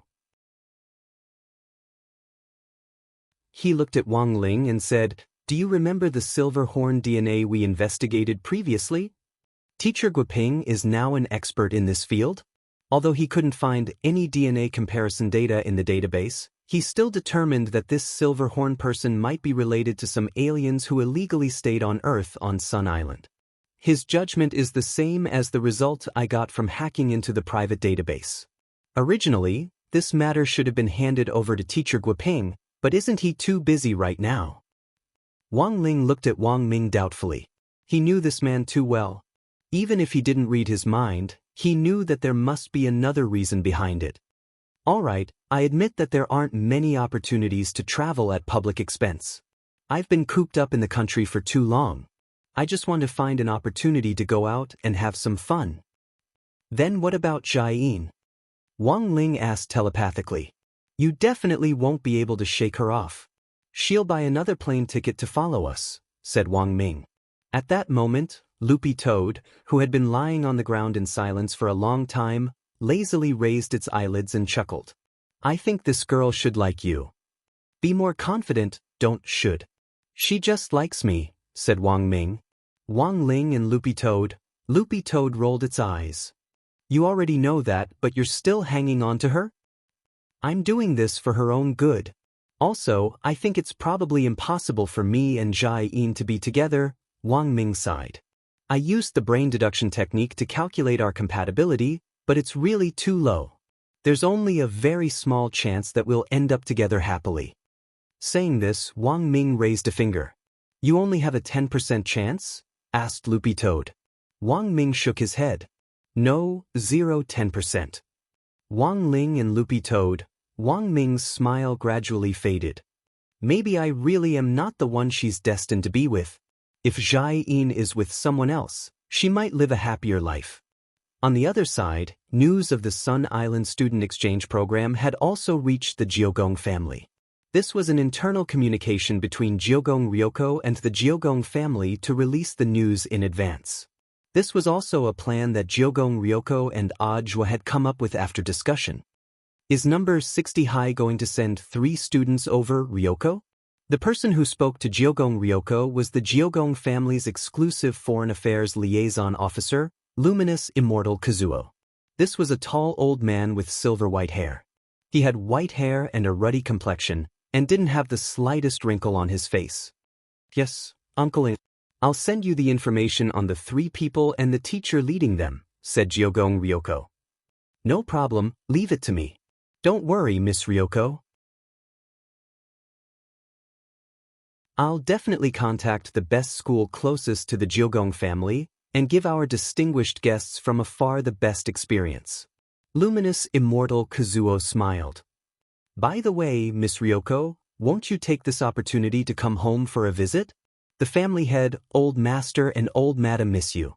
This sounded like a test, and Jiogong Ryoko was silent for a moment before she replied with a smile. I haven't completely established myself in Huaxiao Nation yet, so I can't come back for the time being. Please don't worry, Grandpa and Mom and Dad. Also, I should be able to find out the whereabouts of that dead fish-eyed youngster very soon. Dead fish-eyed youngster? You mean the one who was seen by the Daycrawler ghost back then? That's right. Jiogong Ryoko said, I invested heavily in Master Shochong's research institute, and I believe that he'll soon be able to develop a tool that can smoothly find that youngster. The girl on the phone stopped telling her family that she was safe, and explained her various plans. But she didn't say that she had been poisoned by the world is full of dead fish eyes drug. After the announcement, Jiogong Ryoko hung up the phone and patted her flat chest with a sigh of relief. It's finally all settled. At that moment, she was still in Lotus Sun's bedroom. You're still looking for that dead fish-eyed youngster? After hearing Jiogong Ryoko's words, Lotus Sun asked, stifling a laugh in her heart. That's right. If it weren't for your drug, which causes me to look at other people with dead fish eyes, I might have found him long ago. Lotus Sun, I think you shouldn't be too obsessed with this. You might not be able to find him, Jiogong Ryoko said. No. After you and classmate Wang Ling go abroad, I'll definitely find him. Lotus Sun.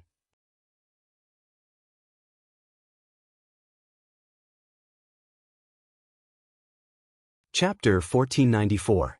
Lotus Sun, this time. I really have to thank you. After receiving a definite answer, Jumiya Ryoko was finally a little relieved. You're welcome, classmate Jumiya. Lotus Sun smiled generously and sincerely. I know you've always regarded me as your opponent. In fact, I've always been deeply honored to be chosen as your opponent, classmate Jumiya. Hearing this, Jumiya Ryoko immediately blushed. It had to be said that Lotus Sun's psychological attack was indeed superb, and the so-called Lotus Sun domain was in fact an enhanced and passive version of this psychological attack. As the future heir to Huagua Water Curtain Group, Old Man Sun had trained Lotus Sun in a comprehensive manner since she was a child. Observing one's words and body language and observing one's heart was in fact a business tactic. After Lotus Sun confirmed that Jumiya Ryoko was different from Jiang Yingying and didn't really like Wang Ling, she had changed her strategy toward Jumiya Ryoko. From targeting her at the beginning to working together for a win-win situation now, it was all for the sake of helping Ajwa win over this beautiful girl of the plains as soon as possible. As it turned out, Lotus Sun's move was indeed very effective. Don't misunderstand, classmate Lotus Sun. This time, it's just a temporary cooperation. You'll always be my opponent. Jumiya Ryoko blushed. She tried to disguise herself as super fierce, But she didn't realize that when her big eyes widened, she actually looked very silly and adorable. Classmate Ryoko, you don't have to thank me. If you want to thank someone, thank Senior Ajwa. He was the one who arranged everything. I've never seen him beg anyone, said Lotus Sunday Jumiya. Ryoko crossed her arms and pursed her lips. Really? Who asked him to meddle in other people's business? Although she said that, Lotus Sun felt that it was more like a spoiled child. Also, I want to know if the two people traveling with classmate Lotus Sun are reliable.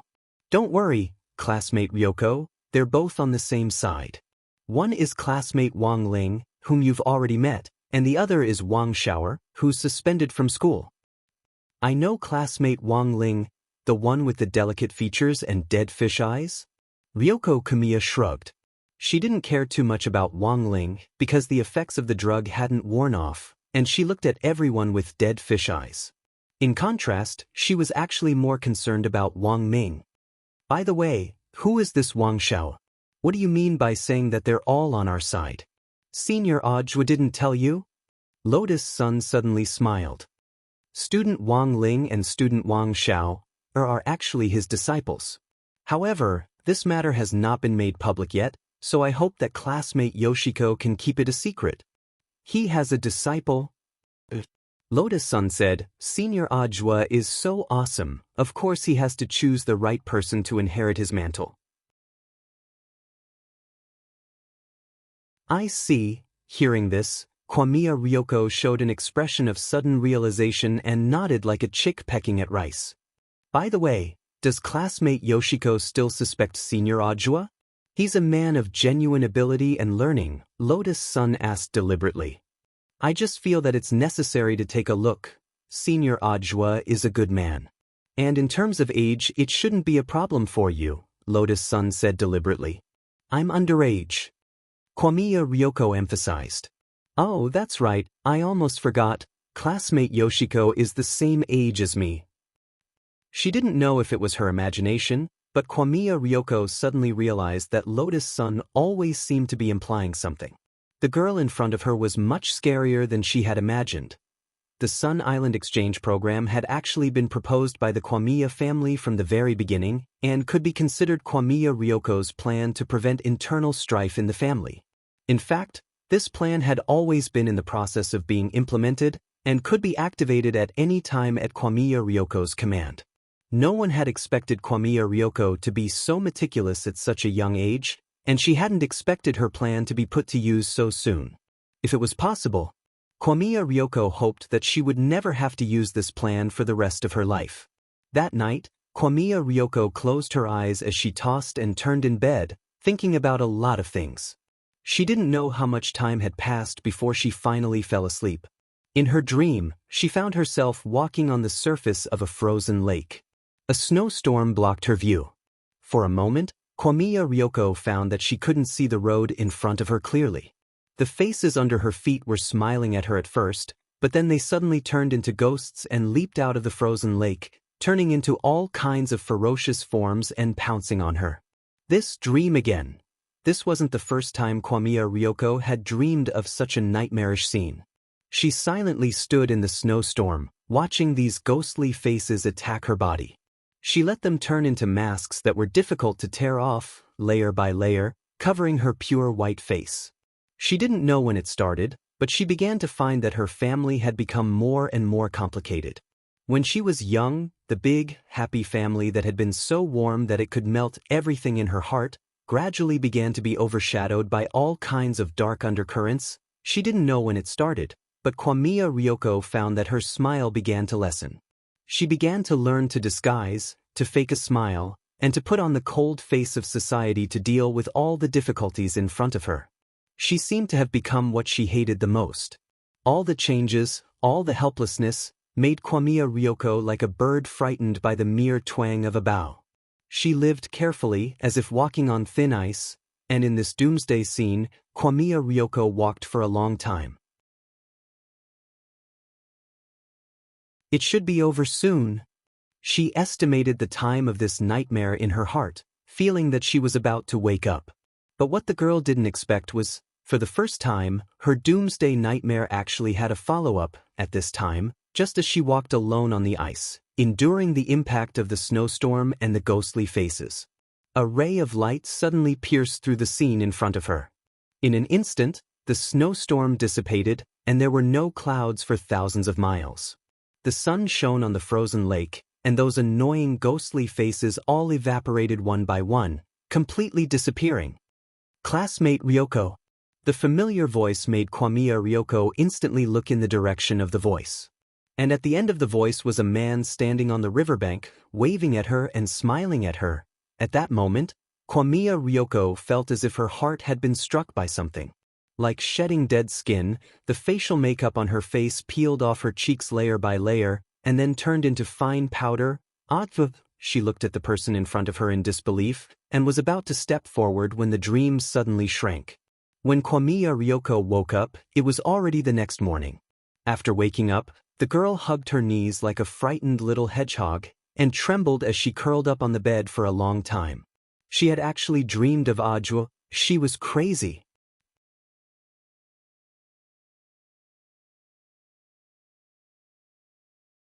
Chapter 1495. On Monday the 14th of December, 2 people from number 60 High School's Grade 1, Class 3 were absent. One was Wang Ling, and the other was Lotus Sunday. Among those in number 60 High School who knew that Wang Ling and Lotus Sun were about to leave the country, there were actually Gu Xuanji, Wang Zhen, and the others. They were now core members of Battle Sect, so they could still find out. According to Teacher Pan's official explanation, Wang Ling and Lotus Sun were sick, so they needed to rest at home for a while. If it was anyone else who disappeared, there probably wouldn't be too many people paying attention, but when these two disappeared together, people's imaginations ran wild. Sick together? And applying to rest at home at the same time? The rest of the class might believe this, but Super Chen and Hirogwa didn't believe it so easily. No way, it really happened? The two buffoons looked at each other with marvelous expressions on their faces. On the ancient street of cultivation culture, they had slipped away in advance and deliberately left some space for themselves. They had thought that they would make some progress, but who would have thought that it would be so fast? In just 2 days, they were already in the hospital. Abortion. They immediately thought of a scene that often appeared in TV dramas. Hirogwa, Liyue, and Super Chen had set up the Ling Rong Assist discussion group. They were discussing the situation enthusiastically. You guys are too dirty. What are you thinking? Who says that going to the hospital has to be an abortion? Besides, how can it be so fast? Liyue said crossly. Then if it's not an abortion, is it possible that Wang Ling couldn't restrain himself and wanted to be a beast for once, and then someone found out and broke his leg? Even Hirogwa himself didn't quite believe it when he said this. The probability of this indifferent piece of wood becoming a beast was almost zero. If he had, he would have done it long ago. Back at the Shao family compound, they had plenty of opportunities to be alone. I don't think Ling Zi is the kind of man who would do that kind of thing. At that moment, Super Chen suddenly typed, but the two of them disappearing at the same time and taking sick leave is indeed a little interesting. I think there's more to it than meets the eye, said Liyue. The main reason was that the three of them had sent private messages to Wang Ling or Lotus Sun asking about the situation, but hadn't received any replies. This situation was indeed a little inconceivable. However, they knew Old Pan very well. As a meticulous gold medal teacher, Old Pan basically wouldn't help others lie to them. From the looks of it, someone more senior than Old Pan must have planned and organized something, and then called Wang Ling and Lotus Sun out. Could it be studying abroad?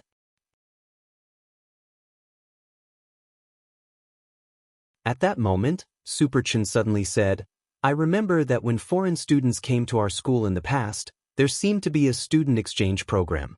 Isn't there going to be a new student in our class this time? It's possible. When Hirogwa and Liyue saw Super Chen's words, they immediately nodded like chicks pecking at rice. So you're saying they're actually on a honeymoon abroad? Liyue's mouth twitched.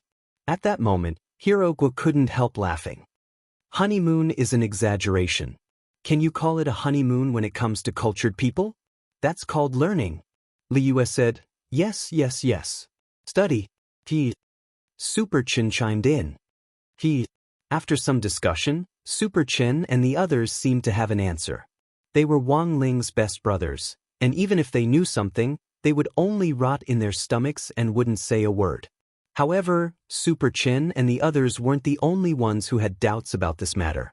On this day, Jiang Yingying wasn't in a good mood either. She looked anxiously at Wang Ling and Lotus Sun's empty seats, and felt that something was up. When school was almost over, Jiang Yingying used the same trick again and blocked Super Chen and Hero Guo at the school gate. "Classmate Jiang, please let me go, I really don't know where Lingzi is." Hero Guo raised his hands in surrender, while Super Chen loyally stepped forward and shielded little Fatty Guo behind him. "I know that you have a good impression of Lingzi, but there are times when you really can't force things. As Wang Ling's best brother, your behavior isn't just troubling for us, it's also troubling for classmate Wang Ling." Super Chen spoke very seriously, and Jiang Yingying stared blankly at him. The girl lowered her head, her face flushed red. She was probably embarrassed and was reflecting on herself. Seeing Jiang Yingying's nose twitch as if tears were going to fall in the next second, Super Chen hurriedly relaxed his tone and said as gently as he could, "Actually, classmate Jiang Yingying, I've always wanted to ask, do you really like classmate Wang Ling?" Jiang Yingying's mind instantly blanked at these words. Of course No, what I want to ask is, do you like Lingzi's literary talent, or do you like him?" Super Chen smiled. "Although I've been single for a long time, I more or less know a little about relationships. At our age, it's actually very easy to mistake good feelings, friendship, worship and the like for like. You just read one of Lingzi's essays and said you like him, so I think classmate Jiang Yingying should consider this carefully." Jiang Yingying was instantly speechless, and for a moment, she actually didn't know how to refute Super Chen's words. "It's fine, classmate Jiang, you don't have to answer me now. My questions are only because I am your son's brother, and I am asking you some questions. They're just some immature little questions," said Super Chen. Actually, Super Chen himself didn't know why, but his mouth seemed to be getting better and better at talking, especially since the beginning of this semester. It seemed that his ability to organize his words had been strengthened. To be more precise, it should be after the math class with the new vice principal, Teacher Huoding, had started. Jiang Yingying was powerless to answer the series of questions. She stopped asking about Wang Ling's situation, and with a slightly dazed expression on her face, she walked to the bus station. "Aren't you going too far?" Super Chen frowned and was a little worried. "Let's follow behind and send classmate Jiang Yingying back first. Her condition is indeed worrying," said Hero Guo. Just like that, the two of them discussed and secretly followed Jiang Yingying. At that moment, Wang Ling and Lotus Sun were going through the relevant procedures to go abroad at the same place. Because he had to be present in person, Wang Ling had no choice but to participate in this matter himself.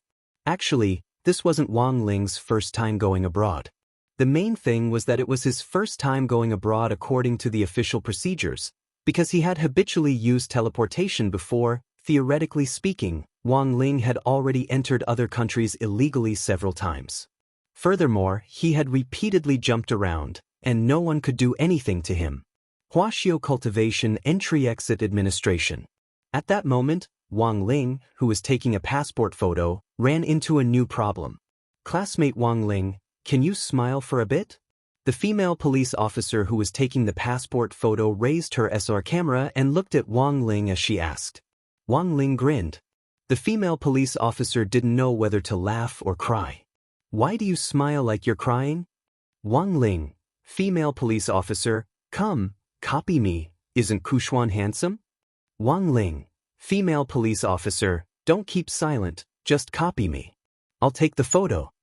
"Wang Ling, but I can't lie, female police officer, you're tuning in to the Passion Pages YouTube channel.